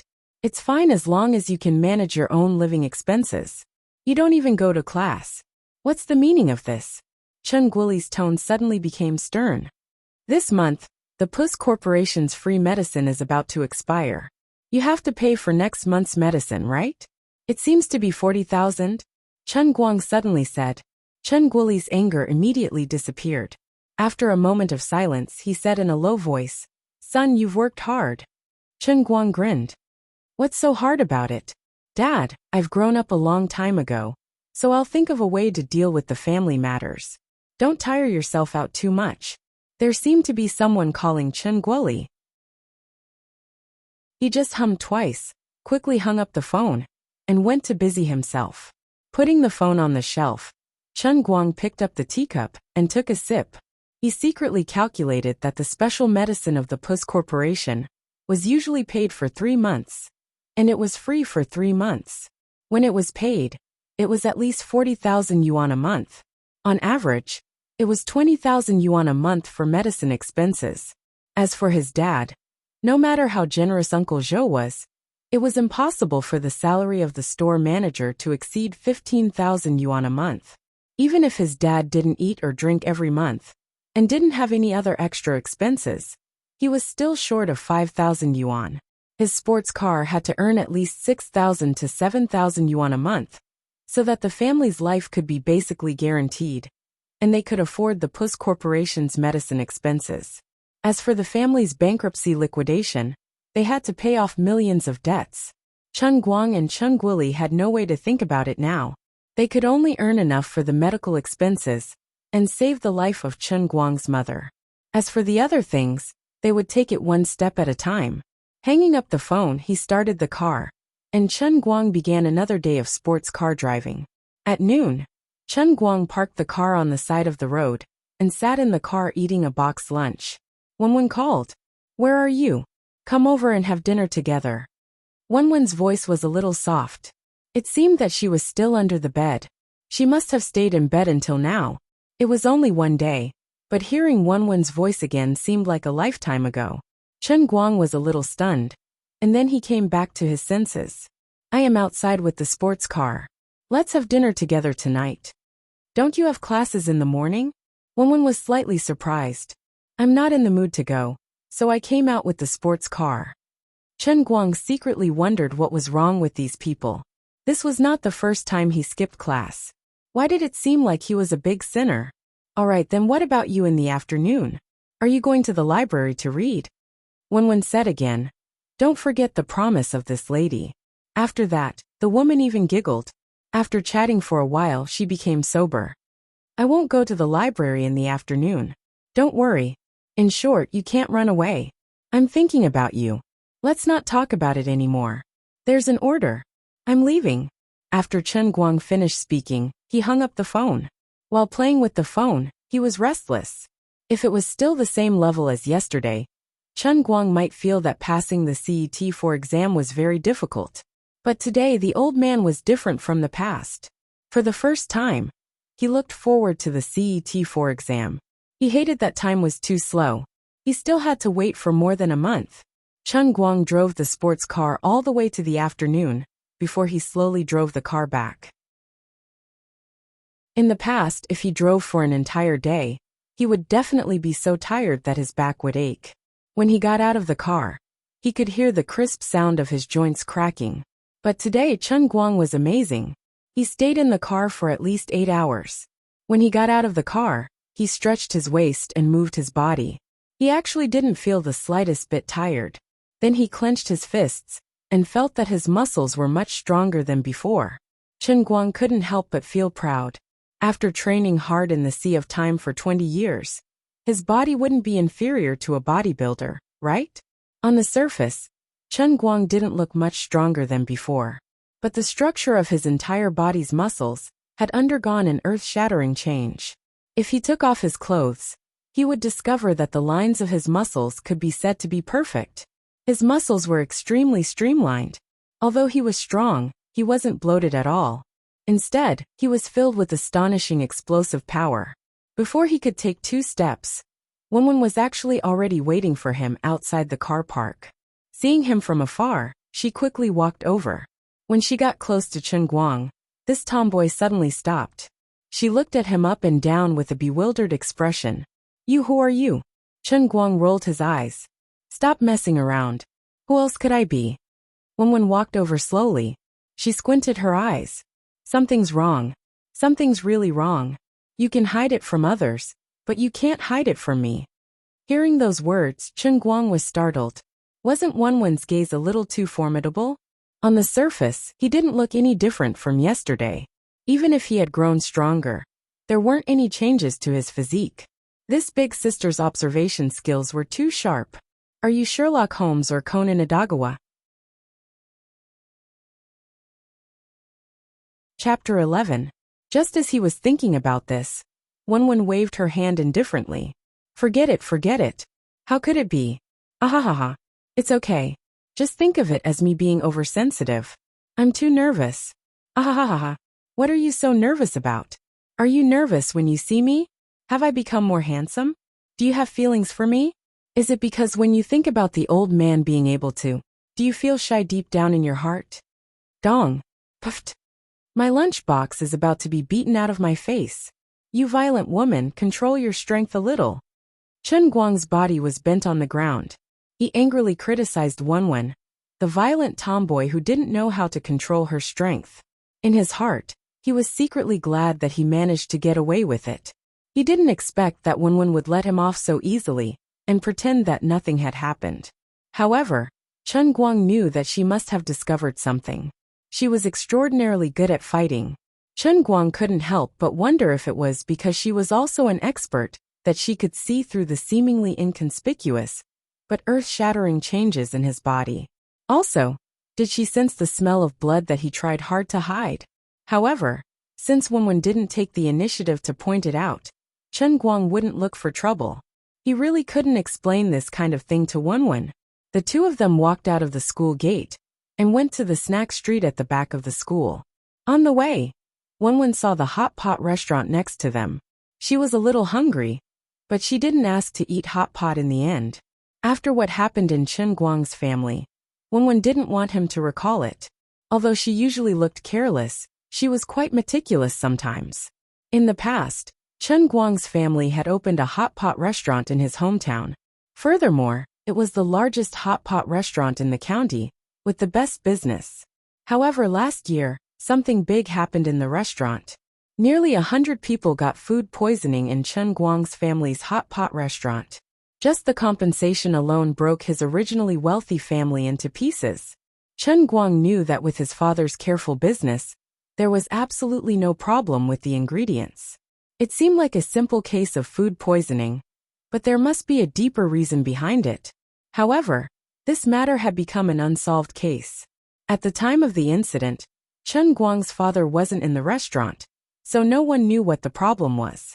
Although Chen Guang swore to find the truth behind the food poisoning incident, even the police couldn't find any clues. So how could a student like him do anything? After that, Chen Guang's family couldn't recover. Not only did they go bankrupt, but they also owed more than 5 million yuan in debt. When it rains, it pours. After more than 2 months, just when the family tried their best to get Chen Guoli out of detention for more than 2 months, Chen Guang's mother was diagnosed with an illness. On average, she needed 20,000 yuan in medical expenses every month. Therefore, as a university student, Chen Guang had no choice but to drive a sports car to earn money. Do you want to eat hot pot? Chen Guang's observation skills were sharp. Wenwen grinned. Yes, I do. I'm just afraid that you'll be sad. Chen Guang waved his hand indifferently. What's there to be sad about? I'm not a little girl. I'm not that weak. Let's go. It's my treat today. I haven't eaten hot pot in a long time. I miss it. The two went upstairs together. Wenwen glanced at Chen Guang and found that he was still holding the cup in his hand. She wondered, why do you carry your cup everywhere you go? You didn't have this habit before. Chen Guang smiled and said, Don't I want to read and drive a sports car recently? I'm afraid that I can't keep up with my energy, so I made a cup of tea and carried it with me. When I'm tired, I can take a sip. It feels great. TSK, tea is not a stimulant. It feels great. You look like an old man. My grandfather is like you, holding a purple clay teapot wherever he goes. If you want to pretend to be a petty bourgeoisie, at least get a purple clay one. The fiberglass cup is too much, Wenwen said as she grabbed the cup from Chen Guang's hand and looked at it. Hey, so vulgar. What mountains and rivers, plums, orchids, bamboo and chrysanthemums. You actually printed a picture of a beautiful woman dressed so skimpily. It's simply vulgar. Aren't you afraid of embarrassing yourself? Wenwen said in a disdainful tone as she played with the cup. Chen Guang snatched the cup back in his hand angrily. What do you know? This is what I like. A fair and graceful lady is a gentleman's match. He was panicking. He was afraid that when Wenwen played with the cup, the Emperor of the Azure would suddenly make a move. Fortunately, the Emperor of the Azure might be busy at the moment and didn't notice that someone was criticizing him outside. Otherwise, the words vulgar would be enough to make that crazy woman, oh no, the goddess of the Azure, jump up and down. After a full meal, Wenwen dragged Chen Guang to the library again. Regardless of whether he was willing or not, she forced him to look at the revision materials for level 4. In order not to let Wenwen notice the abnormality in his body, Chen Guang deliberately did many wrong questions on purpose. It wasn't easy for him to muddle through. When the two of them separated, Wenwen seemed to want to say something but stopped. She still wanted to test Chen Guang's body to find out what had changed. But in the end, she glanced at the small forest not far from the female dormitory from the corner of her eye. Under the dim yellow street light, there seemed to be a black shadow flashing by. Wenwen didn't say anything in the end and went straight upstairs. After getting through with much difficulty, Chen Guang let out a long sigh of relief in his heart. He turned and walked towards his dormitory. In the past, when he was still an ordinary person, Chen Guang felt that it was strange for a girl like Wenwen to be so good at fighting.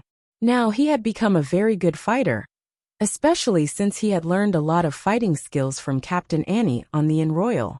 He could clearly feel that Wenwen, this tomboy, was clearly a martial artist from time to time. And it wasn't just for show, it was definitely quite fierce. He had never asked her what her family did. He only knew that she had a very powerful background and was very powerful. Now it seemed that it wasn't that simple. Just as he walked forward with his head down in a daze, two people suddenly appeared in front of him and blocked his way. Looking up, it was actually Zheng He again. He brought people to stir up trouble again. He was like a ghost that wouldn't go away. Last time, he had brought 5 sports students with him, but they were beaten to a pulp by him. This time, Zheng He only brought 1 person and still dared to come. It seemed that he had found an expert. At this time, Chen Guang was walking to the small path behind the male dormitory. At this time, there weren't many people coming and going. Of course, even if he was seen, Zheng He didn't care.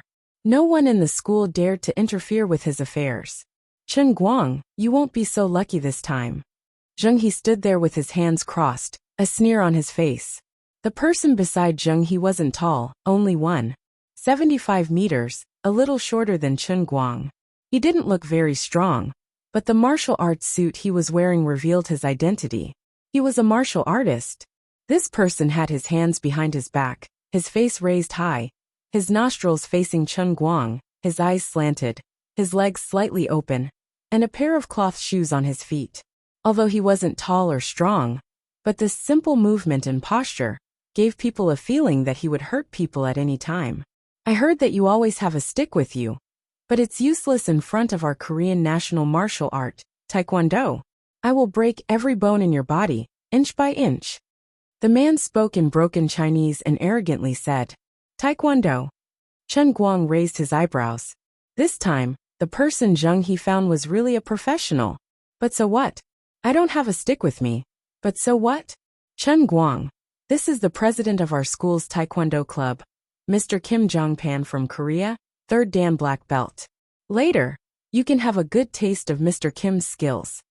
Zheng He saw that Chen Guang wasn't very nervous, so he thought he didn't know how powerful he was, so he deliberately said, Let me tell you, your stick is only useful against ordinary people, but it is meaningless in front of a real master like Mr. Kim.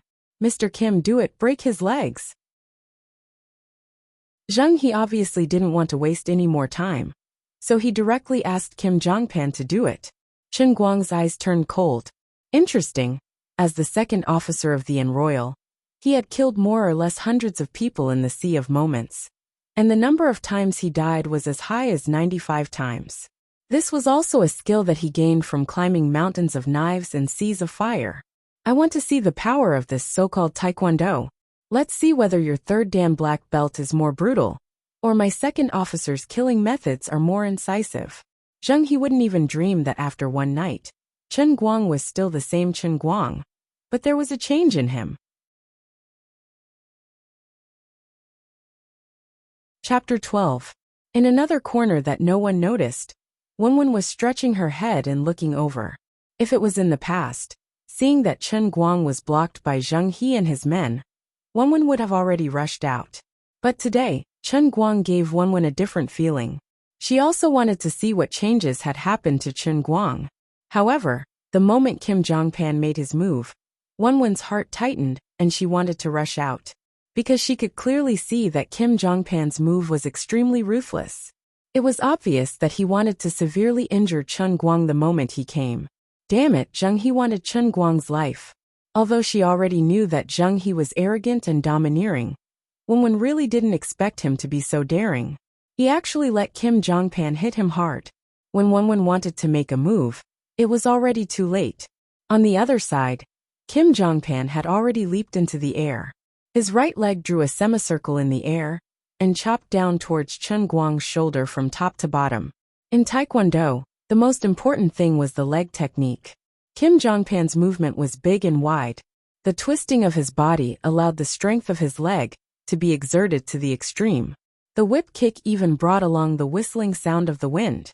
If he was hit directly, perhaps dislocating his shoulder would be a light punishment. It was very likely that Chen Guang's collarbone would be broken in an instant. It's over.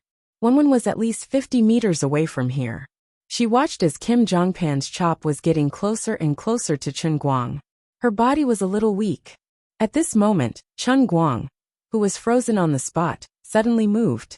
He casually threw the cup in his hand onto the flower bed beside him. He didn't make any fancy movements, but he took a step forward and placed his hands on his shoulders. You want to catch my leg so easily? See if I don't break the bones in your hands.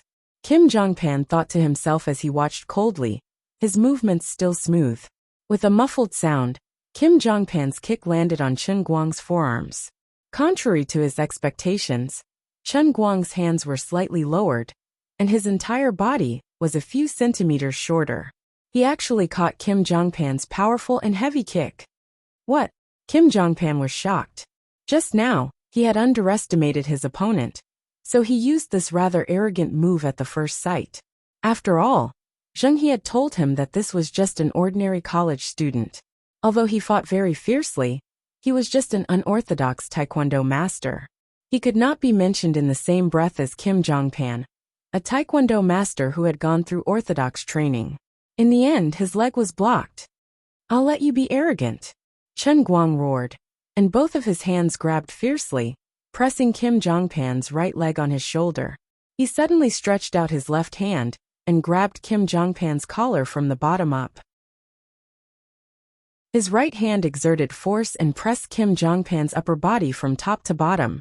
At the same time, Chen Guang lifted his right knee, and his knee was directly aimed at Kim Jongpan's spine. If this knee was solid, Kim Jongpan's spine would definitely be broken. Seeing that the situation was not good, Kim Jongpan twisted his body and forcibly turned his body 90 degrees. His left leg was thrown from the other direction, and it went straight for Chen Guang's head. The tip of his foot was aimed at Chen Guang's temple, forcing him to free up his right hand to defend. At the same time, Kim Jongpan exerted force from his waist and abdomen and bent his back forward. At the same time, he slightly leaned to the side and just happened to dodge Chen Guang's knee. In the instant that they exchanged blows, Kim Jongpan knew that he had been tricked by Zheng He. He was not an ordinary person. Although he did not know what sect this guy was from, the methods he had displayed showed that this person was definitely an expert. His reaction was extremely fast, and his methods were fierce. Even if he did not know what sect he was from, and could only be classified as unorthodox, this was definitely an unorthodox method that had been tempered hundreds and thousands of times. It was a real killing method, and in terms of realm, it did not lose to the so-called Korean judo or taekwondo at all. However, after I break free, I can still use my mid-range leg technique to defeat him. Just as Kim Jongpan was thinking about this, after blocking his left leg with his right hand, Chen Guang actually used both his left and right hands to grab both of his legs.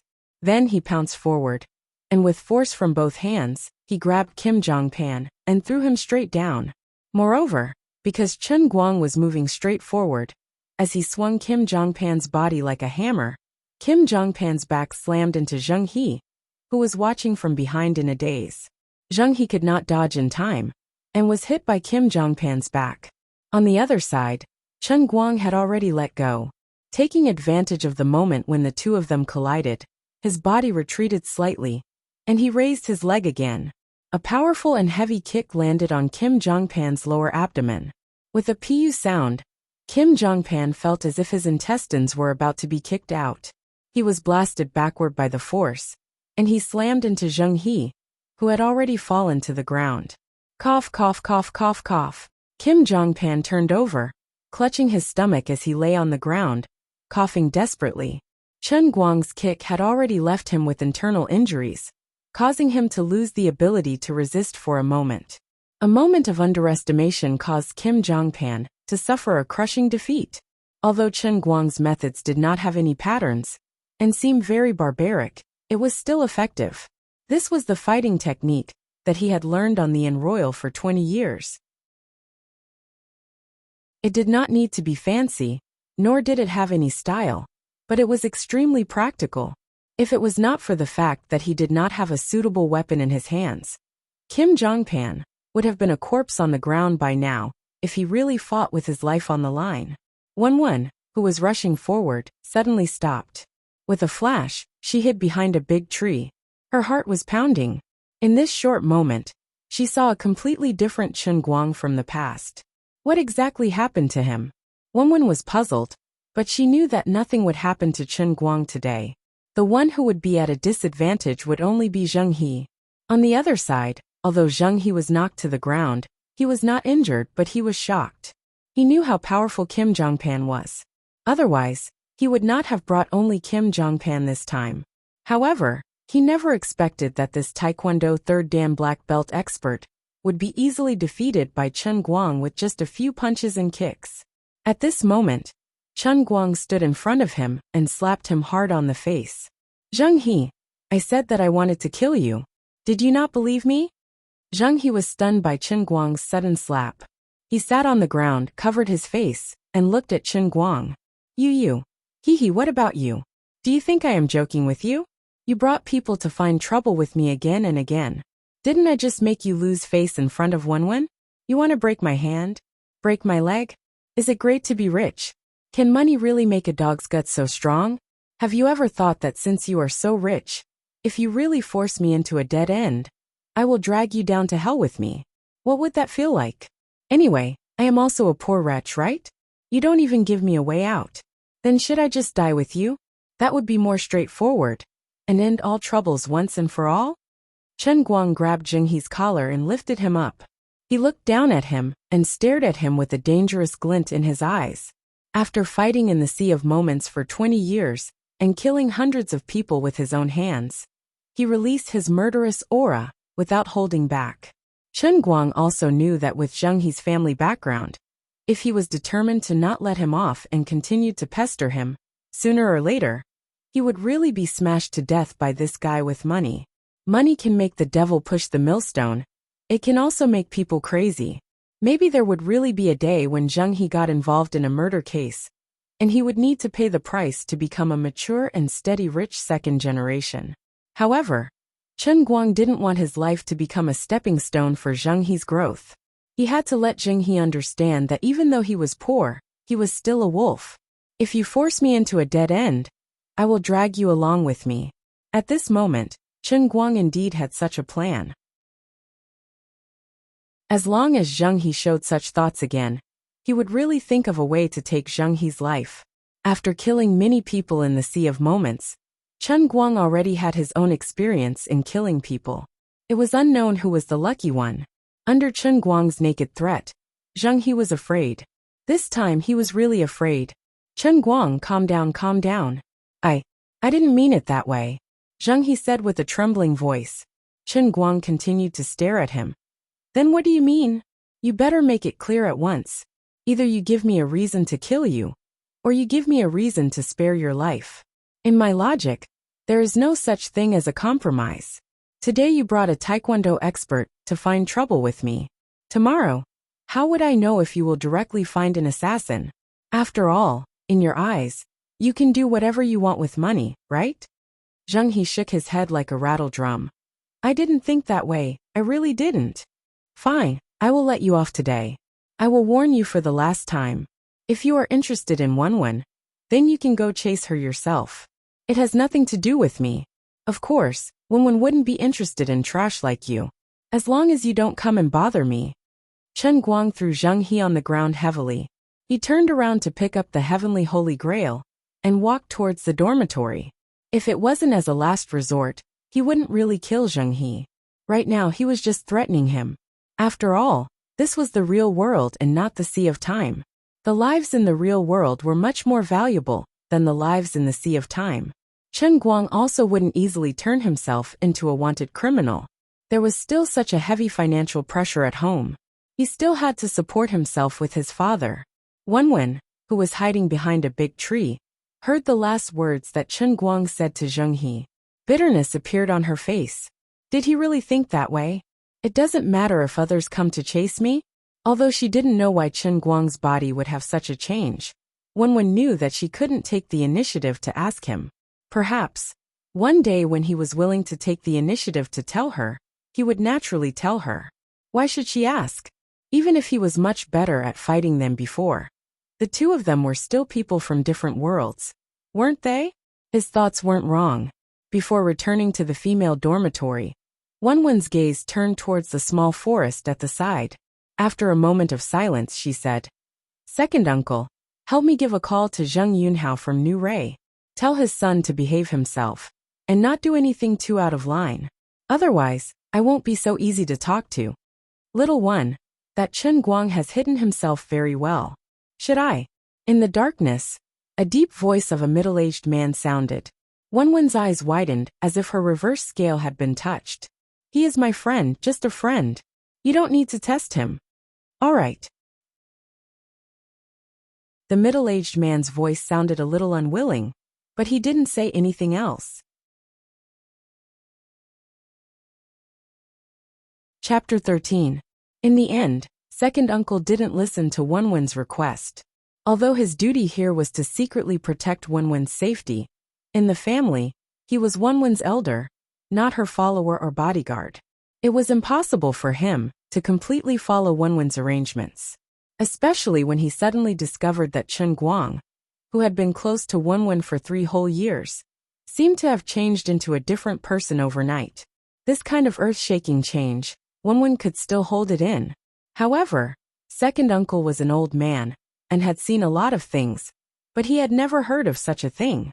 Chen Guang's change was too big, and it made him instantly alert. Therefore, second uncle felt that there was only one possibility, and that was that this Chen Guang wasn't an ordinary person from the beginning.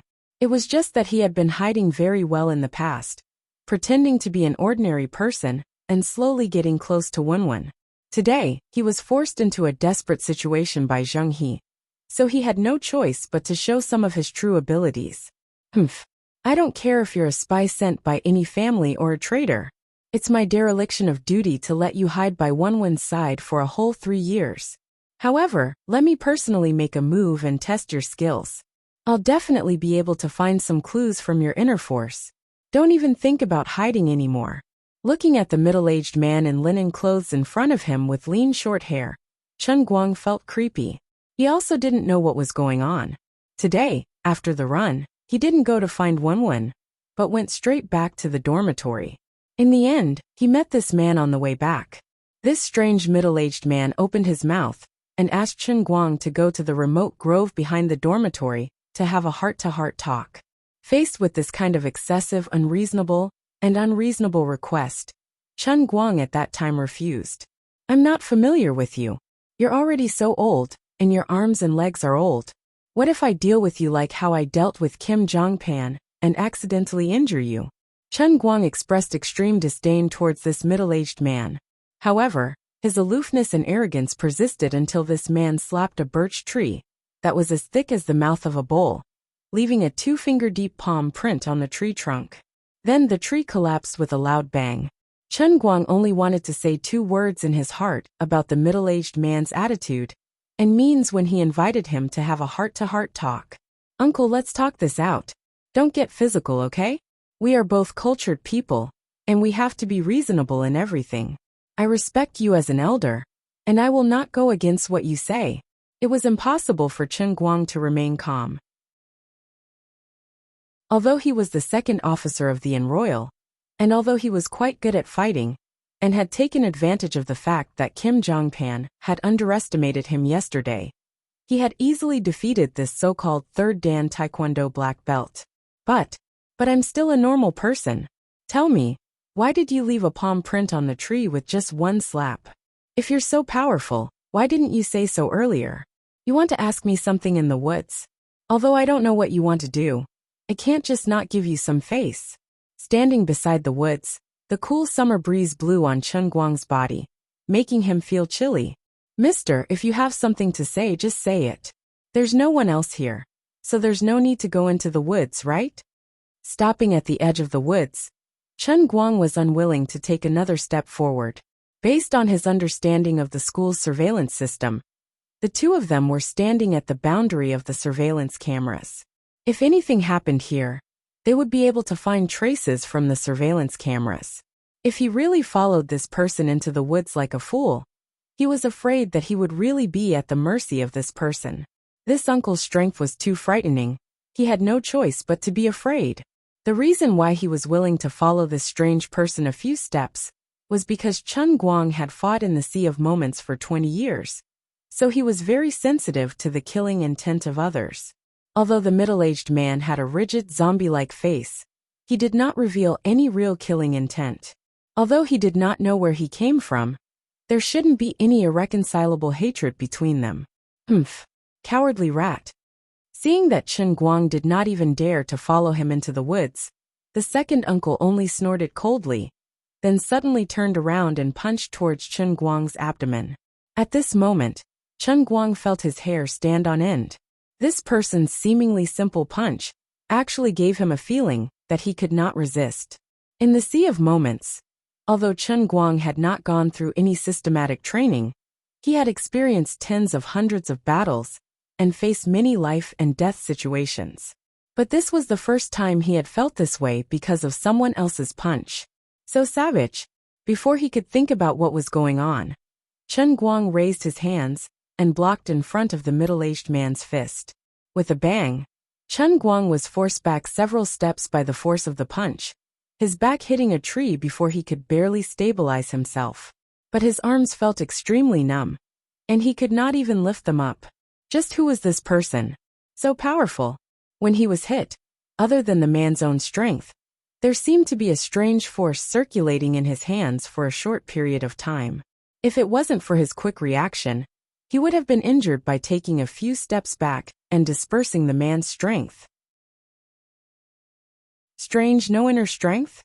After the middle-aged man in front of him punched, he did not continue to chase after him.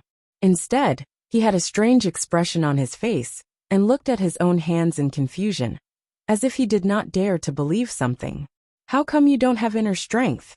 The middle-aged man suddenly took a few steps forward and asked. Chun Guang scratched his head in confusion. What inner strength? Are you talking about Qigong? I have never learned it. I have no idea what you are trying to say. It really doesn't seem like he is pretending. It seems like he really doesn't know. Second uncle muttered in a low voice. He had never doubted his own judgment of people. If Chun Guang was really a threat to Wenwen, he would have eliminated this hidden threat long ago. Today, he could not restrain himself from probing Chun Guang, but it was only because Chun Guang had changed too much last night. Humph, you're on your own.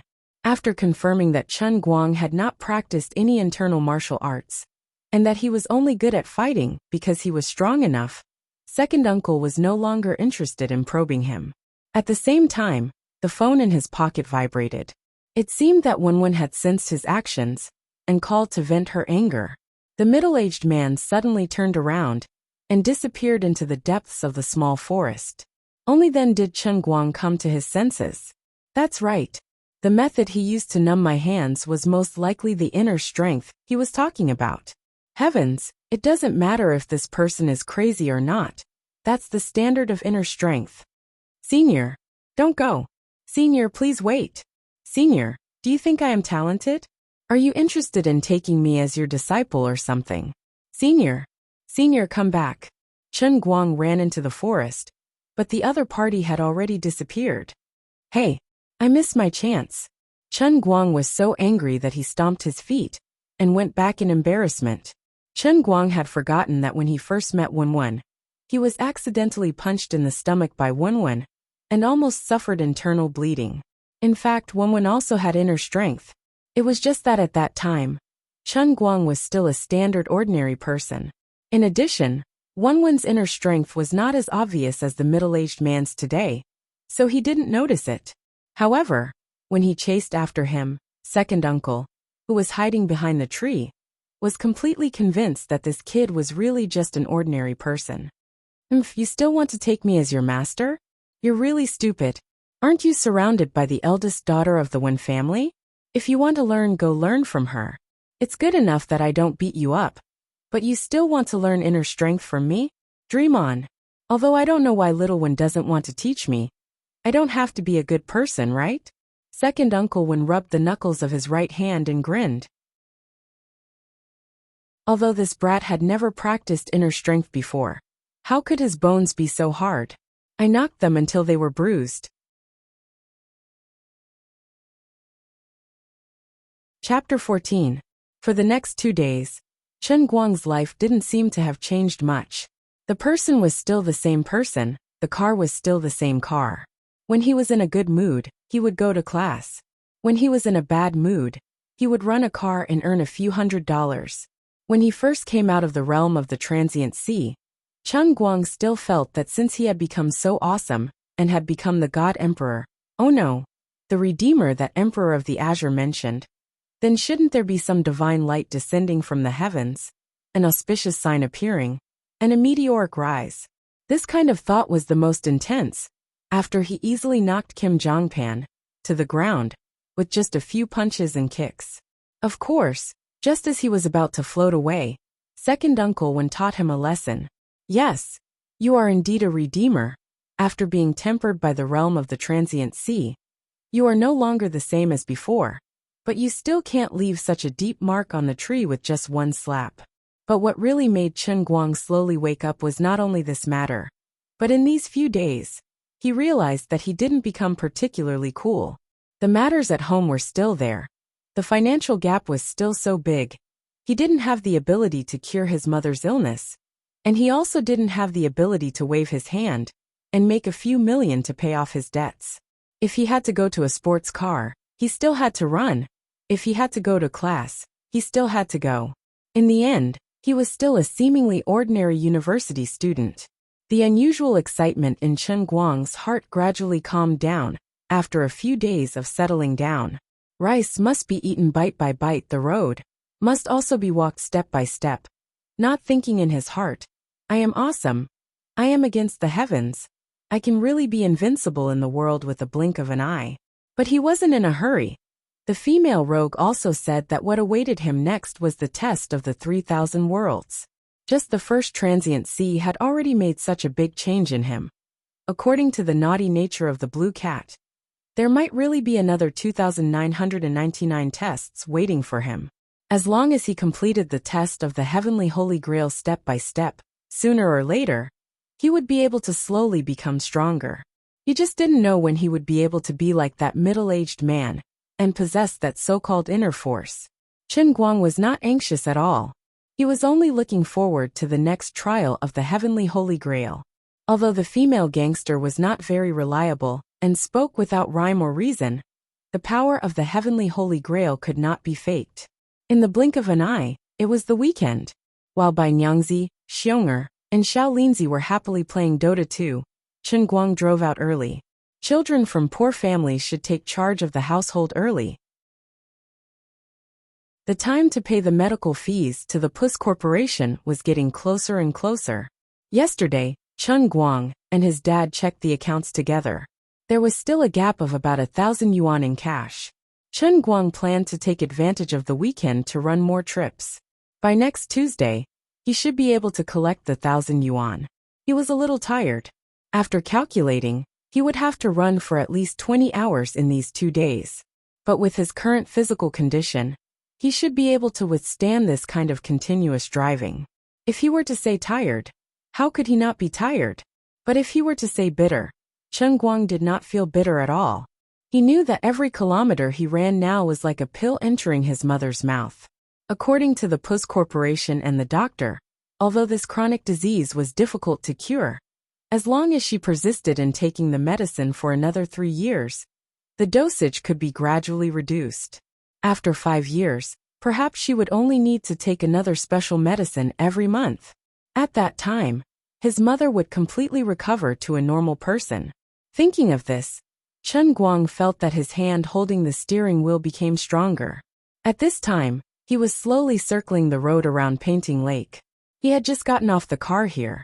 It was 2 girls who took a taxi from the Dachuan Film Academy. They were quite beautiful and lively, and they kept chattering in the car. They were not as difficult to deal with as some of the beautiful female passengers who sat in Chen Guang's car. Especially when they heard that Chen Guang was also a student of Gokyo University. They found a common language after they came out on the weekend to drive a sports car. These 2 girls came from the school to Painting Lake. It was said that there would be a film crew shooting at Painting Lake today, and there would be a lot of big stars. The two girls did not expect to be chosen by the big stars in the film crew and enter the entertainment circle. They just came to chase stars and experience the feeling of a film shooting at a close distance. When they got off the car, the two girls invited Chun Guang very enthusiastically to park the car at the side of the parking lot and watch the excitement with them. Although the two girls were very enthusiastic, Chun Guang still rejected them. Beautiful girls were good, and stars were wonderful, but earning money was more important. Before the incident at home, Chun Guang might have had some extra thoughts about these two girls from the film academy. But now, he really did not have those thoughts. He no longer had the capital to be naive. Moreover, although these two girls were from the performance department of the film academy, they were actually not as beautiful as Wenwen. Chun Guang felt that although he was a loser, his standards had been forcibly raised by Wenwen. Thinking about it carefully, he did not know whether it was lucky or unlucky to have such a close friend. Painting Lake was especially lively today. Many people were leaning on the stone lion railings by the lake and looking into the lake with binoculars. There were also many young and old people who were commenting on the lake. Even the Tonghalu seller was especially enthusiastic. It was obviously the work of the film crew. Thinking of the two stars' names, Chun Guang was actually a little tempted. But in the end, he decided to turn around and drive somewhere else. He would not be able to get any more orders at Painting Lake for a while. How could the people here bear to leave when they heard that Jin Shiriyue and Jiang Yage were shooting at the lake? That was Jin Shiriyue and Jiang Yage. In the whole country, celebrities were like carps crossing the river. But there was only a small group of people who could really remember their names, remember their looks, and even be familiar with them. Jin Shiriyue and Jiang Yage belonged to the top of this small group. Although these two people were not even 20 years old, they had already debuted 10 years ago. At that time, the two of them were still child stars. They played two little maids in the popular TV series Princess in Arms 10 years ago. From then on, the two of them had an unstoppable path to stardom. They appeared in TV series and movies one after another. It was unknown whether it was God's blessing, but the two of them were simply lucky. The TV series and movies they appeared in were very popular, making the two of them even more dazzling. But this was still not the main reason why the two of them became national idols. After all, the impression they left on the world was still at the level of two young girls who were very good at acting. In this world, they were not the only ones who could act. It was not until 2 years ago that the two of them released a music album as an idol group for the first time. Only then did the world realize that the two young girls who were thought to only be able to act could actually sing so well. What was even more commendable was that they wrote and composed nearly half of the songs in their albums. At the end of the year, the duo Left and Right Hand swept the annual Golden Melody chart in one fell swoop, winning 3 awards: Best Album, Best Artist Group, and Best Single. Everyone suddenly realized that not only could they sing and write songs, but they really had the ability of a music industry superstar. The result of the blossoming of film, television, and singing pushed the two young girls, who were only 18 years old at that time, to the peak. The world finally understood that the two young girls who were very good at acting were not simply good at singing. The fact that they swept the Golden Melody Awards was a direct reflection of their ability and excellent market response. For a moment, there was a burst of exclamation in the music industry. The film and television industry was even more surprised. These two young girls actually had this kind of talent behind the scenes. They were good at acting, at the level of a movie queen. They were good at singing, at the level of a heavenly queen. They were good at composing, at the level of a master. When so many factors appeared in the same two people, the brewing chemical reaction was beyond imagination. Since then, no one could stop the Left and Right Hand from sweeping the country. In addition, Jin Shiriyue had a gentle temperament. Every move she made exuded the aura of a lady from a respectable family. Jiang Yage was cheerful and lively. Just by standing there, she made people feel that she was full of energy. The two of them had their own characteristics. Ever since their debut, there had never been any negative rumors about them. This made the Left and Right Hand duo become an idol and strength duo that was suitable for all ages. Although Chen Guang was not a fan of celebrities, he had long heard of these two names. When he drove, he would occasionally play the duo's songs. They were indeed very pleasant to listen to. However, celebrities were like the clouds in the sky. No matter how beautiful they looked, they couldn't be seen or touched. So it was better for him to earn some money to support his family.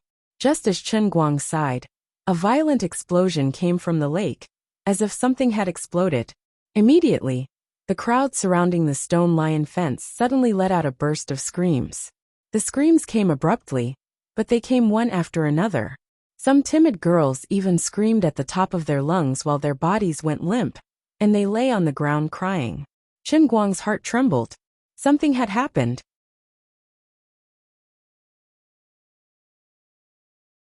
Chapter 15.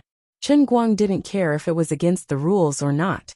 He turned the car around and parked it at the curb near Painting Lake. He jumped out of the car, locked it, and rushed to the stone lion fence. He stared at the lake. In the middle of the lake, a pleasure boat was teetering on the verge of collapse. Thick smoke was billowing from the rear cabin. Clearly, the explosion had come from the boat. Chen Guang narrowed his eyes and looked carefully. He realized that the lake water was rapidly pouring in from the bottom of the boat. The boat was sinking at a speed visible to the naked eye. Based on the current speed, the boat, which was worth millions, would sink completely in less than a minute or two. It was a mess on the boat. Many of the crew members were at a loss. Some wanted to jump into the lake, while others tried to run to the bottom of the boat to plug the hole. What happened? What happened? After all, Chen Guang hadn't seen the scene of the incident first. He only felt that the scene was a little shocking, so he pulled an old man beside him and asked. The old man let out a long sigh. Oh no. Oh no. Everything was fine just now. I don't know what happened, but the back of that beautiful boat suddenly exploded. There were so many sparks. I don't know what happened, but it's definitely not good. Chen Guang sighed. It was about the same as he thought. It was most likely the boat's rear engine had exploded. He just hoped that the people on the boat weren't injured. The lifeguards on the opposite shore had already gone into the water. Some onlookers who knew how to swim also took off their clothes and prepared to go into the water to save people. The crew was filming on the boat. There were at least 30 to 40 people on it, and there were definitely a few who knew how to swim. Looking at the location of the explosion, no one was injured. With so many people going into the water, there shouldn't be any deaths. This was a matter of human fate. People were made of flesh. Although he wasn't familiar with the people on the crew, he was relieved after confirming that nothing serious would happen to them. Just at this moment, someone cried out in alarm. That's not right. Something doesn't seem right. When the explosion happened, the two beautiful female celebrities were still hanging from the wire. That's right, look over there. The two of them are still in midair, while holding each other's hand. Jin Shiyue and Jiang Yage were the prettiest female stars in the crew. Chen Guang looked up. Sure enough, the two girls were dressed in ancient chivalrous costumes. They were hugging each other in midair, trembling in fear. Jin Shiyue seems to be trying to help Jiang Yage untie the wire with trembling hands. However, the more nervous she is, the more her hands tremble. After searching for a long time, she can't even find the end of the wire rope on Jiang Yage. It just so happened that the pleasure boat was in a mess. Everything had happened so suddenly that everyone's minds were in a mess. No one remembered to put the two of them down. Director Big Beard, on the other hand, was calm. He was yelling at the top of his lungs, as if he was pushing a prop master towards the console, trying to get him to put the two girls down. It's definitely those two. This bunch of idiots, why are they panicking? As a fan of the two of them, Chen Guang's heart couldn't help but tighten. The pleasure boat was about to sink. Once it was completely submerged, it would be impossible to put the two girls down. The others might be able to escape from the pleasure boat, but the two of them were still tied to the boat by the wire. They were going to sink to the bottom of the lake. As the pleasure boat was in the middle of the lake, the lifeguards there had just entered the water. It was a few hundred meters away.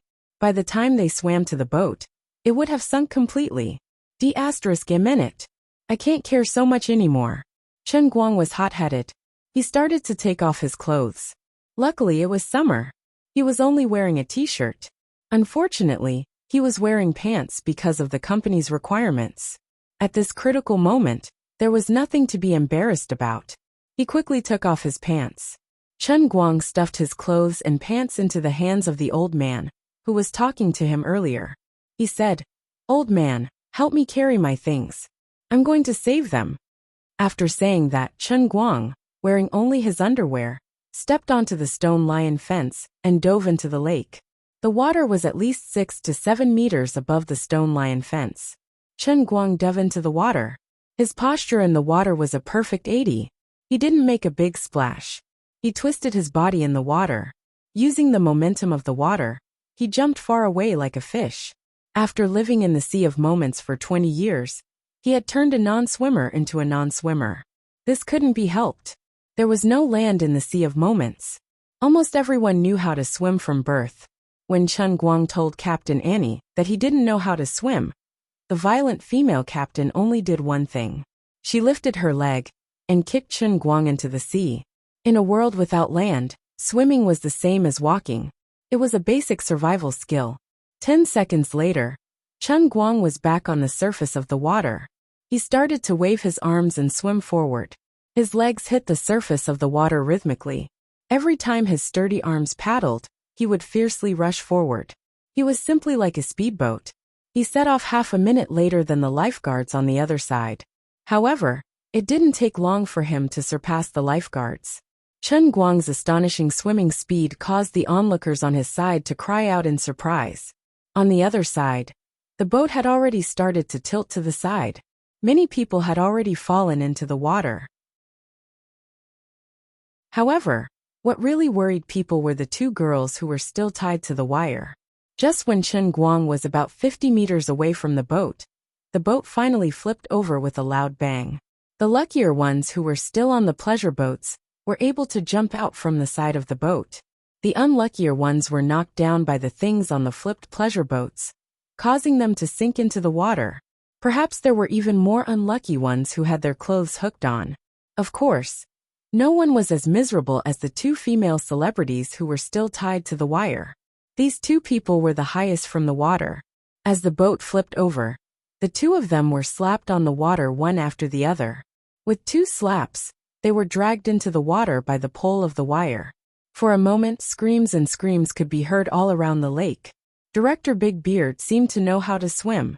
He desperately paddled along the side of the boat, then clenched his teeth and dived into the water again. The people in the crew who knew how to swim did the same, but they weren't professional frogmen. Moreover, they were trying to save people on a boat that was sinking. It was more likely that they would be accidentally crushed by the boat and lose themselves. In the end, their efforts would only be in vain. If that was the case, everyone else could still be saved. However, Jin Shirue and Jiang Yage were in a dangerous situation. Chen Guang felt a strong wave coming towards him and knew that the boat had finally sunk. He clenched his teeth and increased the speed at which he swung his arms. He adjusted the rhythm of his breathing. He was really in his best swimming state.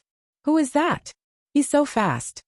At that moment, the people on the other side finally noticed Chen Guang, who was quickly approaching. The people with binoculars could even clearly see the anxious expression on Chen Guang's face from time to time as he paddled quickly.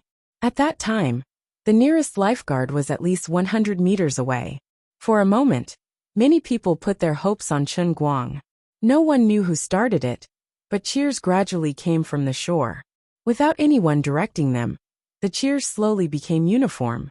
This wasn't the Olympics, but they weren't fighting for time, but human lives. The two people were now completely submerged. Although the water quality of Painting Lake was good, the visibility was less than 3 meters. Just the pole of the wire was more than 3 meters high. Chen Guang knew that although there were many people in the water, he was the only one who could save Jin Shirue and Jiang Yage in the water. There was no other reason. Since he was in this situation, he had to save the lives of these two people no matter what. Finally, he got close to the boat. At that moment, the boat was completely turned upside down.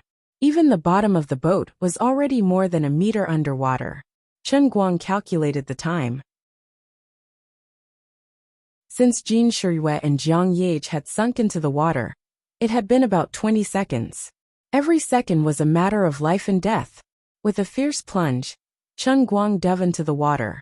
You guys have to hold on a little longer.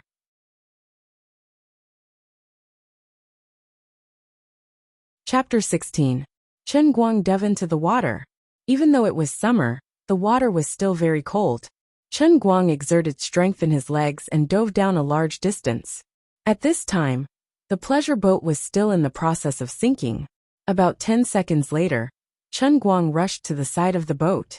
There was a crew member struggling to get out from the side of the boat with great difficulty. He was flailing about in the water. When he touched Chen Guang's body, he panicked and tried to pull Chen Guang with all his might. Fortunately, Chen Guang was a good swimmer and had great strength. He restrained the man in one move and pushed him up. This probably helped him find the right direction. The rest would probably have to rely on him to swim to the surface. Chen Guang struggled to open his eyes in the water. He narrowed his eyes and looked around. He took in the current situation and made a decision in his heart. Underwater, even though it was afternoon, visibility was very low. Chen Guang could only vaguely see 3 people struggling under the deck of the pleasure boat. These people might have been pushed down by the boat, or their clothes or pants might have been caught by the structure of the boat, or they might have been injured in the process of the boat toppling and couldn't break free. There were 2 other people further down. They must be Jin Shirue and Jiang Yage. Before they sank into the water, the 2 of them were tightly hugging each other.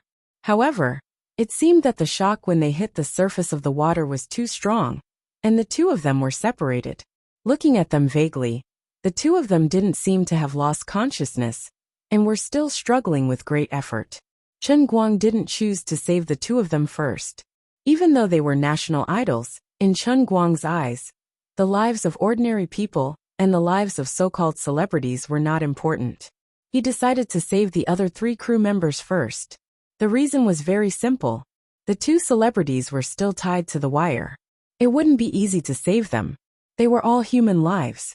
It would be easy to save them first. If he could save one more person, it would be one more person. As for who would survive and who would die in the end, Chen Guang couldn't care less. After all, he wasn't familiar with any of the 5 people trapped in the water. He wasn't a saint. If it was Wenwen, his roommates, or even his classmates, Chen Guang would definitely save those who were closer to him first. It didn't take much effort to save the first 3 people. It only took about 30 seconds. He pulled them out. Just like the previous person, he just pushed them to the surface. At this time, the lifeguards should be almost there. When Chen Guang pushed them out, he helped them adjust their sense of direction. They basically just had to follow the direction Chen Guang gave them. People who had drowned before would understand that people who didn't know how to swim would quickly fall into a state of panic when they sank into the water. They would easily lose their sense of direction. In addition, people would always have a strong desire to breathe. However, when they sank into the water, their minds would be blank. There was only a strong desire to survive burning. However, it was this desire to survive that made things worse. The more they wanted to live, the more they struggled. They desperately wanted to breathe. They desperately opened their mouths to breathe, but they could only let the water flow through their nostrils and mouth into their stomachs. If there was no one to stop them, it was possible that they would struggle deeper and deeper into the water. Chen Guang helped these people stabilize their bodies. He found the direction to go up and gave them a push to float. With the help of many professional lifeguards, they should be almost out of danger. Next, it was time to save the 2 celebrities who were in the most dangerous situation. At this time, the pleasure boat had sunk to a depth of about 10 meters. It was pitch black, and they couldn't even see their fingers. Fortunately, Chen Guang remembered the position of Jin Shirue and Jiang Yage, who were tied to the wire. He moved along the other side of the deck. At this time, Chen Guang had been holding his breath for almost a minute. The 2 people had been holding their breath for 1 minute and 20 seconds. Their lives were in danger. In the darkness, when Chen Guang approached the 2 of them, he was blessed by the heavens that the 2 of them were together again. One of them seemed to have completely lost consciousness. The other person could barely move. In the dark, Chen Guang couldn't see who it was. However, the person who could move was hugging the other person. Her hands were weakly moving around behind her, as if she wanted to help the other person untie the wire. Chen Guang's sudden approach made the person who was still conscious ecstatic. She didn't know what she was thinking, but she suddenly pushed the woman in her arms into Chen Guang's arms. This woman, she actually wants me to save the other person, and doesn't care about herself anymore. Oh my God! Chen Guang had seen his fair share of good and bad people, but he never imagined that there would be such a person in the world.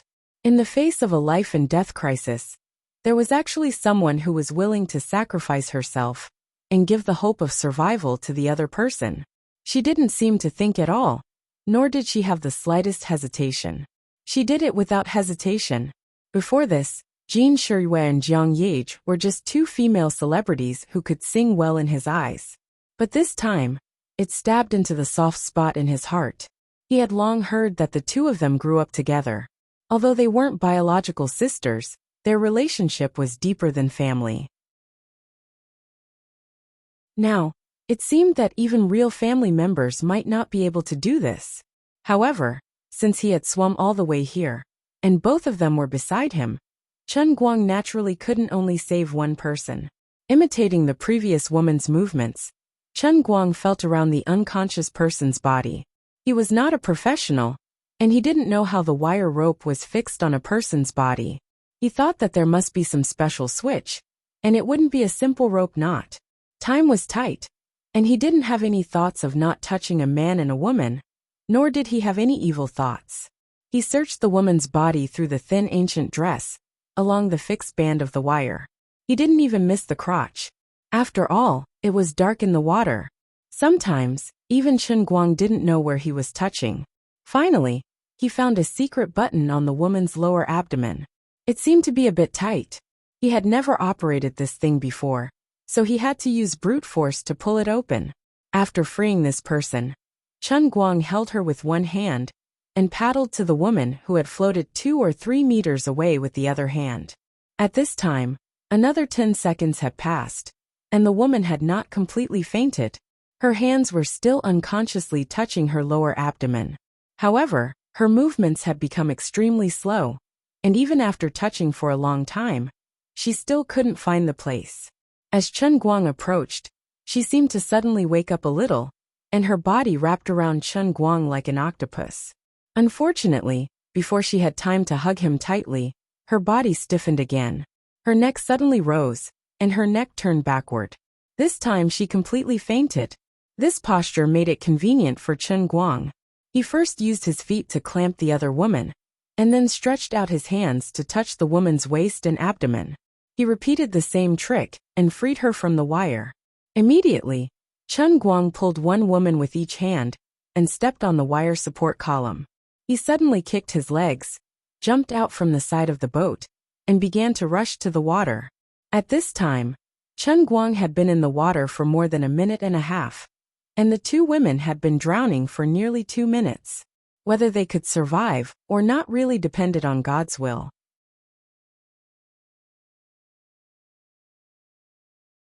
Chapter 17. Although there was no way to paddle with both hands, with Chen Guang's swimming ability, even if he only used his legs, his speed was still extremely fast. He had also held his breath for a long time.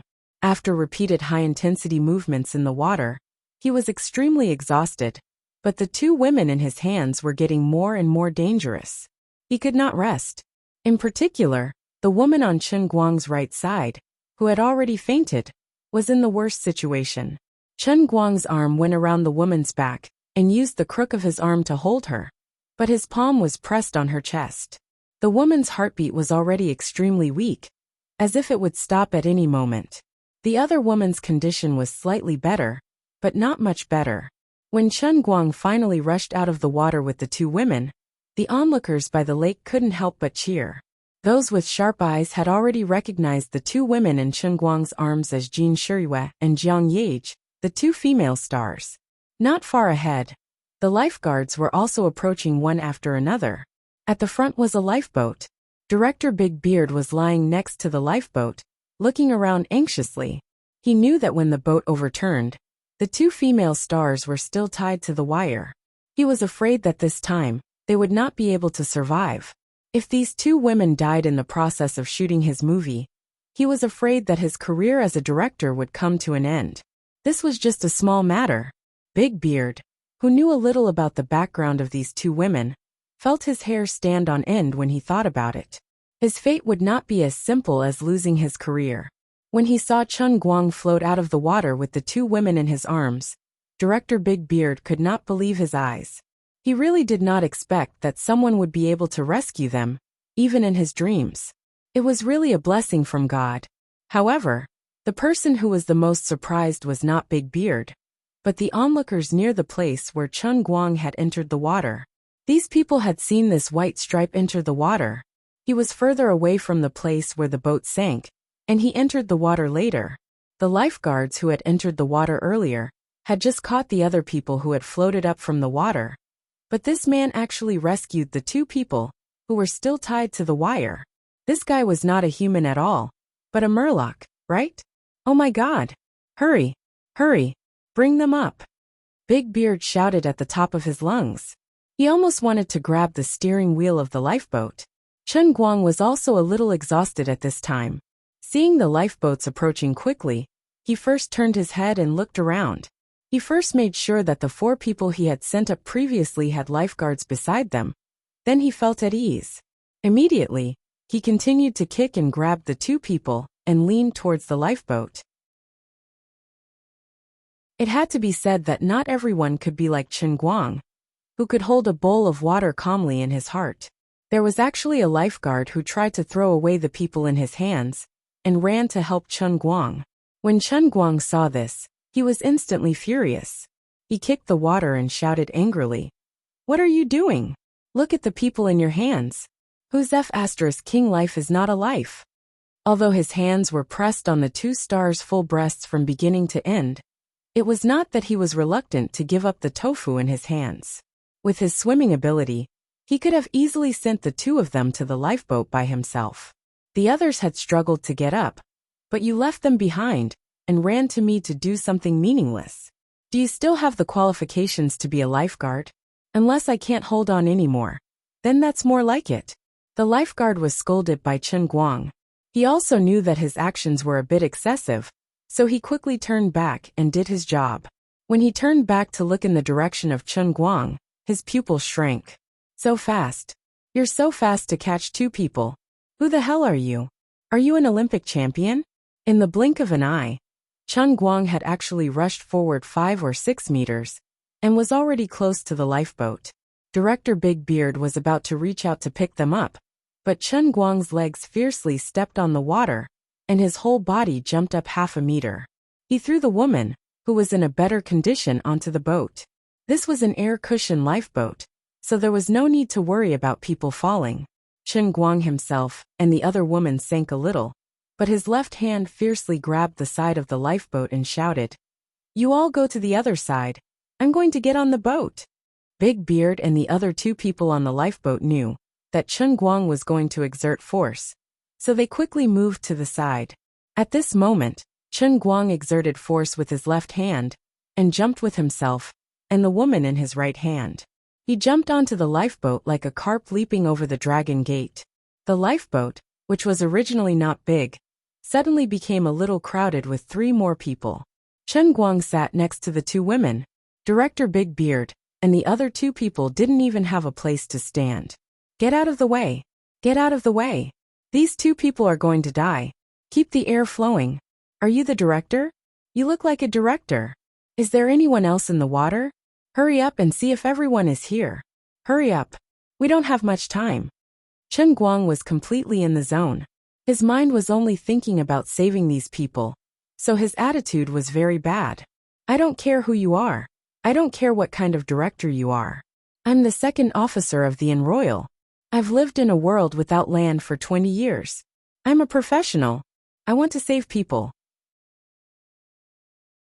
If it was a normal drowning accident, the lifeboats would be able to deal with it. Chen Guang was afraid that there were still people in the pleasure boat.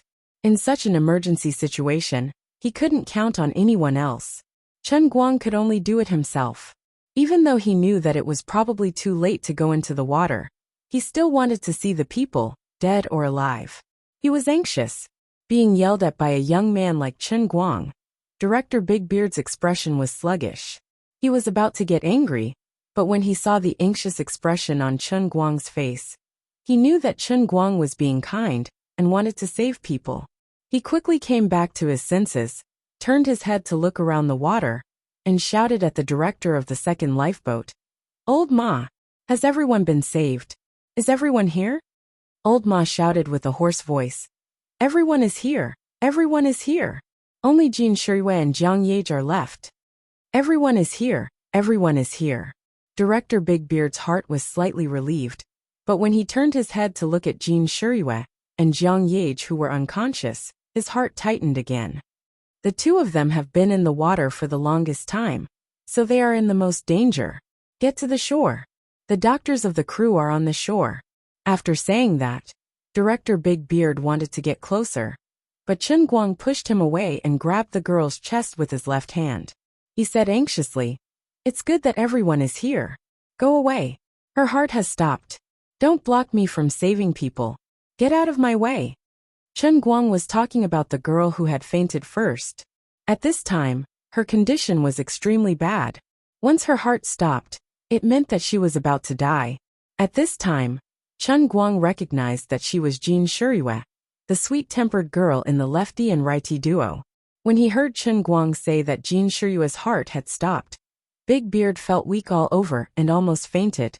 No matter how fast the lifeboat was, it would take at least dozens of seconds to reach the shore. It was too late. It was over. Regardless of whether Big Beard was about to collapse or not, Chen Guang had already lifted Jin Shirui and turned her body over. He half-knelt and pressed his knees against Jin Shirui's abdomen. His hands pressed hard on her back, and a stream of water was forced out of her mouth. At the same time, Chen Guang's right hand touched her back and found the hidden button of her bra. He didn't have time to take off her clothes, so he used his hands to break the button. Immediately, Chen Guang laid Jin Shirui down, leaned down, and put his mouth in front of Jin Shirui. Both of his hands were pressed on her body. Left hand on her chest, right hand on her abdomen. His right hand first exerted force, then his left hand pushed up diagonally, and another stream of water came out of her mouth. With these two seemingly simple movements, Chen Guang had already squeezed 70 to 80% of the water out of the woman's abdomen. Chen Guang's movements were unbelievably skillful. Director Big Beard saw that there was a chance, so he could only pin all his hopes on Chen Guang, who looked like a professional at first glance. Although in his heart, he secretly felt that when this guy was saving people, he took advantage of them, as if they didn't cost him anything. His actions of touching a dignified celebrity was really a bit, but Chen Guang's eyes were extremely clear, without any unnecessary feelings. Big Beard didn't want to interrupt. As long as these two could survive, even if they wanted to pursue the matter of being taken advantage of, he had to help this guy take the trouble and explain it to the two celebrities. On the other side, Chen Guang had already pressed both of his hands on Jin Shirui's chest, exerting force. From time to time, he would lean down and pinch her nose to do artificial respiration. Finally, with a violent cough, Jin Shirui moved. That was how drowning was. As long as one recovered in the first moment, it was basically no big deal. It was a long story, but in fact it was only a matter of 10 seconds. To be able to turn misfortune into blessing, it was all thanks to Chen Guang's fast actions and professional rescue methods. After saving Jin Shirui, Chen Guang immediately turned his attention to Jiang Yage.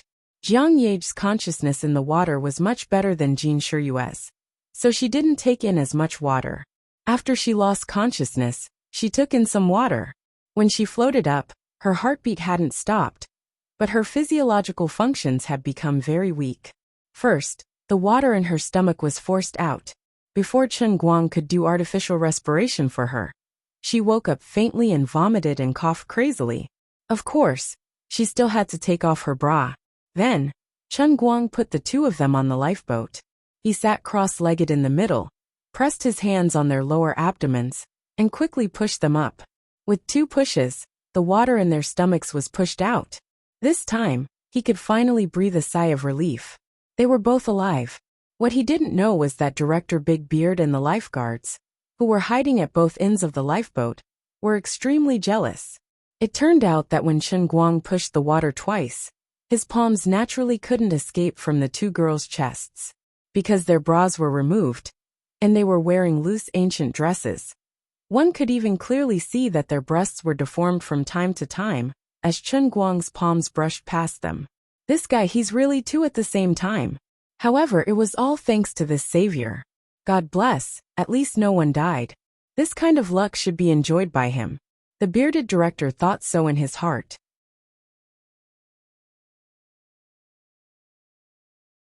Chapter 18. When the two girls' breathing became more and more intense, and even Jiang Yage began to use her own strength to prop herself up, Chen Guang retracted his hands. He raised his head and looked around. After making sure that everyone was safe, Chen Guang's tense nerves immediately relaxed.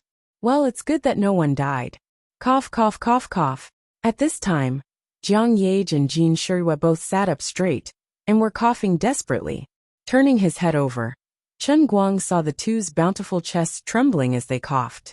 Because their clothes were wet, the two's clothes were firmly stuck to their bodies. Their shapes were prominent, and their breasts were undulating. Chen Guang swallowed his saliva, and his heart was like a monkey. Jin Shirua's was slightly bigger than Jiang Yage's, but Jiang Yage's was not small either. The most commendable thing was that the two girls' breasts were tall and straight, and their elasticity was excellent. This must be the result of their frequent dance practice, right? Chen Guang's whole body quivered. Damn it! I am a glorious hero who saved the damsel in distress. How can I have such dirty thoughts in my head? However, thinking about it carefully, that feeling was really great. Bah. Chen Guang hurriedly shook his head, trying to calm himself down. Damn it! Something is wrong. My crotch is so cool. Chen Guang looked down, and suddenly realized that the old man had taken off his clothes when he went into the water. Now he was only wearing an unsightly underwear. Not good. The old man's power was about to go out of control. The tent was about to be set up. The underwear was not very useful. If he lost control of his power, he was afraid that he would be embarrassed. Chen Guang was extremely embarrassed. He hurriedly pretended to be an old monk in meditation, and sat down cross-legged, as if he was recuperating. It was a pity that the two noble girls had just barely survived from drowning, and they didn't even have anyone to help them up. Without Chen Guang's permission, Director Big Beard and the other two lifeguards did not dare to get close. Chen Guang's mind started to become restless because of the rare moment of relaxation. No one would have thought that Chen Guang, who was as dazzling as the sun just a moment ago, had turned into an awkward little brother, because he couldn't control the messy thoughts in his mind. It couldn't be helped. The two young and beautiful stars were on his left and right, and because of their coughing and trembling, they bumped into Chen Guang from time to time. However, he was basically naked now. Wherever he was touched, it was a real skin-to-skin contact. It must be said that in the momentary sea, it wasn't that he hadn't touched women before. But the situation now was different. There were so many people surrounding the shore. The old man's heroic image definitely couldn't be destroyed in a day. The old man definitely couldn't be discovered with a tent in his crotch. There might even be people taking pictures of him on the shore. If it was uploaded to the internet, he would be screwed. I say, Director Big Beard, you guys should come over and help. What are the three of you staring at him for? This is clearly your job, okay? The lifeboat was getting closer and closer to the shore. There were already many people who couldn't control themselves and moved closer to the shore. It even caused trouble for the other people who were being rescued, or those who had swum to the shore. The management committee of Painting Lake had already taken action urgently. The nearby police station and police station all dispatched their personnel. They had already arrived one after another, and were helping to control the scene, to prevent the crowd from swarming over and causing trouble for the rescue work. The crowd was gradually forced back, trying to make space for the people who were rescued from the water. However, they were still very close to the shore. The people who were the most worried were Jin Shirihua and Jiang Yage. On one hand, it was because the two of them were more famous. More importantly, when the boat sank, the two of them were in the most dangerous situation. Seeing the lifeboat with the two women gradually approaching, the crowd became excited again. However, at least they were able to control their emotions and didn't crazily push forward. However, many people who reacted quickly had already taken out their phones and started taking pictures of the lifeboat. That wasn't all. After all, although the two women were wearing ancient dresses, they weren't translucent. Director Big Beard and the other two people were busy docking the lifeboat and didn't care so much. If they wanted to take pictures, then let them. It wasn't a big deal. Only Chen Guang, who was only wearing a pair of briefs, took a closer look. Oh my God! As far as the eye could see, there were countless phones and countless cameras. If these people took a clear picture of my face and uploaded it to the internet, how could I face others? Could they put down their phones and talk properly? Of course not. Hey, that Big Beard. Yes, it's you, Big Beard. Chen Guang suddenly had an idea. He opened his mouth and shouted at Director Big Beard. Perhaps Chen Guang's swift and decisive rescue had left a deep impression on this director. This big shot in the film and television industry didn't realize that the person who was talking to him was actually a young man. When he heard his anxious tone, he thought there was something wrong, so he quickly turned around and asked, "Sir, what's the matter? Can you give me your pants?" That's right. Chen Guang was thinking about this famous director's pants. Although it looked very loose, it could at least cover his embarrassment. What? Big Beard was stunned. He thought that this was the follow-up action of Chen Guang's rescue. It might be that Jin Shiyue and Jiang Yage were injured and needed to be bandaged, so he immediately prepared to take off his belt. Huh? Something's wrong? Even if you want a bandage, you should ask for my white shirt, not my pants. He was also a shrewd person, so when he calmed down and saw Chen Guang in his briefs, he instantly understood what was going on. His forehead was covered in sweat, and he nearly fell for Chen Guang's trick. At the end of the day, I'm already an old man, and you're a little too much. Halfway through taking off his belt, Big Beard fastened it again. He only shook his head like a little wife who was wronged. Chen Guang's face darkened. He knew that his plot didn't succeed. Big brother, I saved so many people's lives. You can't trick me. At least give me your shirt, and let me cover myself. However, Big Beard was already wary of him. No matter what he said, it didn't work. What's worse was that this famous director, who had a serious occupational disease, actually took the opportunity to size up Chen Guang's body. Hey, you have to say, this young man doesn't have any fat on his body. His body is quite perfect. Coupled with this face, although not very handsome, it's quite pleasing to look at. He is a good candidate to act in martial arts. As Big Beard's imagination ran wild, the lifeboat was getting closer and closer to the shore. Chen Guang saw that the situation was not good. He covered his face and cursed. Ungrateful. The world is cold. I'm leaving first. After cursing, he jumped out of the lifeboat and dived into the water. He dived into the water and dived to the shore. At least he, the underwear man, had to get out of the public's sight. It wasn't that he wanted to learn from Lei Feng and not leave his name behind. He really didn't have such a high level of awareness. It was just that he was only wearing a pair of briefs, so there was no way he could be photographed. Fortunately, he was good at diving. In order to escape the fate of being the underwear man, he dived for dozens of meters before he quietly came to the shore from the other side.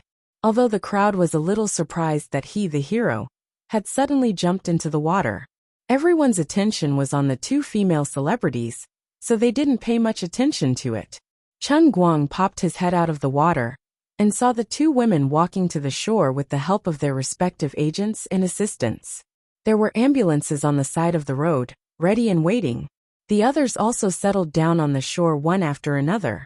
After making sure that he was safe, he was completely relieved. He carefully climbed to the shore and planned to sneak away. He didn't expect to be discovered by the crowd that couldn't squeeze through.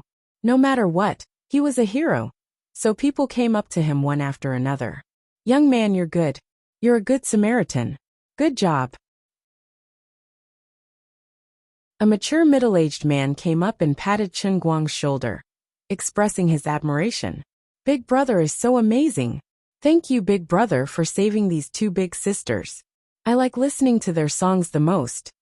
This was a cute little girl who was holding her hands together and looking up at him with admiration. Good job, young man. Our Wujing city is proud of you. This seemed to be some kind of leader. After settling down, he immediately turned around to encourage the Good Samaritan. He was really a parent and knew what he was doing. With these people's very enthusiastic behavior, more and more people gathered around Chen Guang. In the face of this situation, Chen Guang only wanted to say one sentence. You guys should at least let me put on my pants. When he noticed that some people had started to take out their mobile phones, his face turned pale. It was really a blessing from God. Another old man wearing a straw hat came up to him and was about to praise him. Young man. Sir, I'm sorry. Let me borrow your straw hat. Chen Guang screamed. He couldn't care so much. He grabbed the straw hat from the old man's head and put it on his head. He lowered the brim of the hat, shrunk his neck, and rushed out of the crowd. My God. It's so scary. I don't want to be an underwear man. Help. I want to go home. Chen Guang roared in his heart. No one thought that this great hero would actually break down. For a moment, no one stopped him, and he rushed out. Rushing out of the crowd, Chen Guang pressed the brim of his hat with one hand and pulled his underwear with the other. The panic in his heart was even greater than when he was fighting for his life on the Inn Royal. However, the extremely enthusiastic crowd behind him had no intention of letting him go. With the leader of the Painting Lake district taking the lead, they all turned around and chased after him. A spectacle appeared on the road around the lake. A naked man, wearing a big straw hat, and only a pair of briefs ran in front with his long white legs. A group of enthusiastic people followed behind him, shouting something like, Hero, please stop, and so on. The crowd that had just arrived and didn't know what was going on were confused. Could it be that they weren't supposed to say that they were going to catch that indecent naked lunatic? Feeling the warm summer wind blowing on his, but through the gap in his underwear. At this moment, Chen Guang only thought of one sentence. As expected of the second mate of the instantaneous sea, I have no regrets in my life. I thought back to that afternoon when I ran naked under the sunset. That was my lost youth.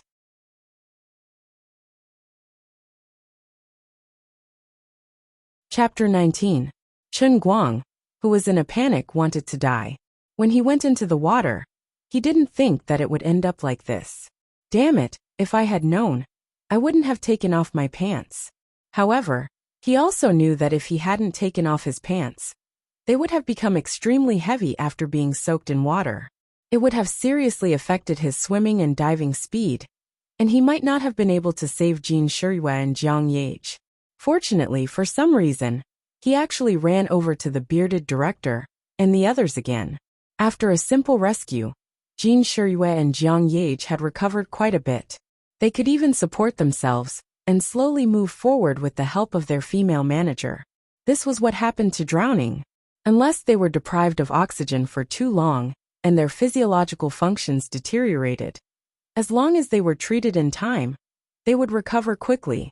There wouldn't be any sequelae. After the team doctor examined Jin Shiyue and Jiang Yage, he felt that there was no need for them to take the ambulance to the hospital. The two of them didn't want to make a fuss, so they said that they didn't need to go to the hospital. The hospital was very cooperative. At the same time, to make everyone feel at ease, they moved the equipment from the ambulance and arranged for the crew to do an electrocardiogram in the tea house next to the lake. Therefore, Big Beard, who was leading a group of people to the tea house next to the lake, looked up and saw Chen Guang, who was only wearing briefs, running over.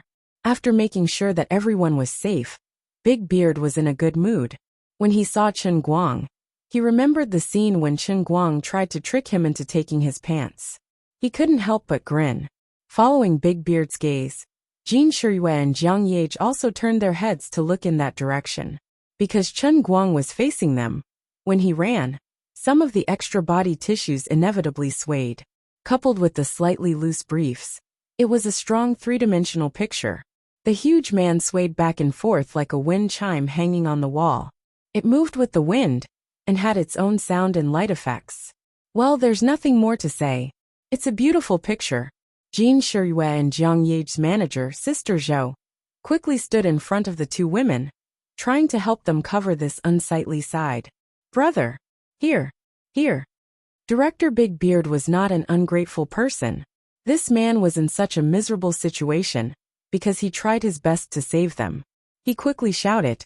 While shouting, he also waved his hand and called Old Ma, the director of site management, to hurry and help him. He was in such an awkward situation and ran away desperately. Wasn't it because he didn't want to be photographed wearing only his underwear? The crew owed him such a big favor. It was too much to leave him in the lurch. Hearing the slightly familiar voice, Chen Guang looked up and saw the iconic big face of Director Big Beard. Without thinking too much, he quickly followed Old Ma, who came to help. The crew was blocked by the police and security personnel, so they naturally wouldn't let anyone else get close. The leader of the Painting Lake district also knew that the people on his side had caused trouble for the hero, so he helped to appease the people. Thus, Chen Guang was safe. My big brother, you've made me miserable. Chen Guang came to Director Big Beard's side with a sad face. He had lived for 20 years, and this was the first time he had been in such an awkward situation. Fortunately, his face was definitely not photographed. Thank God.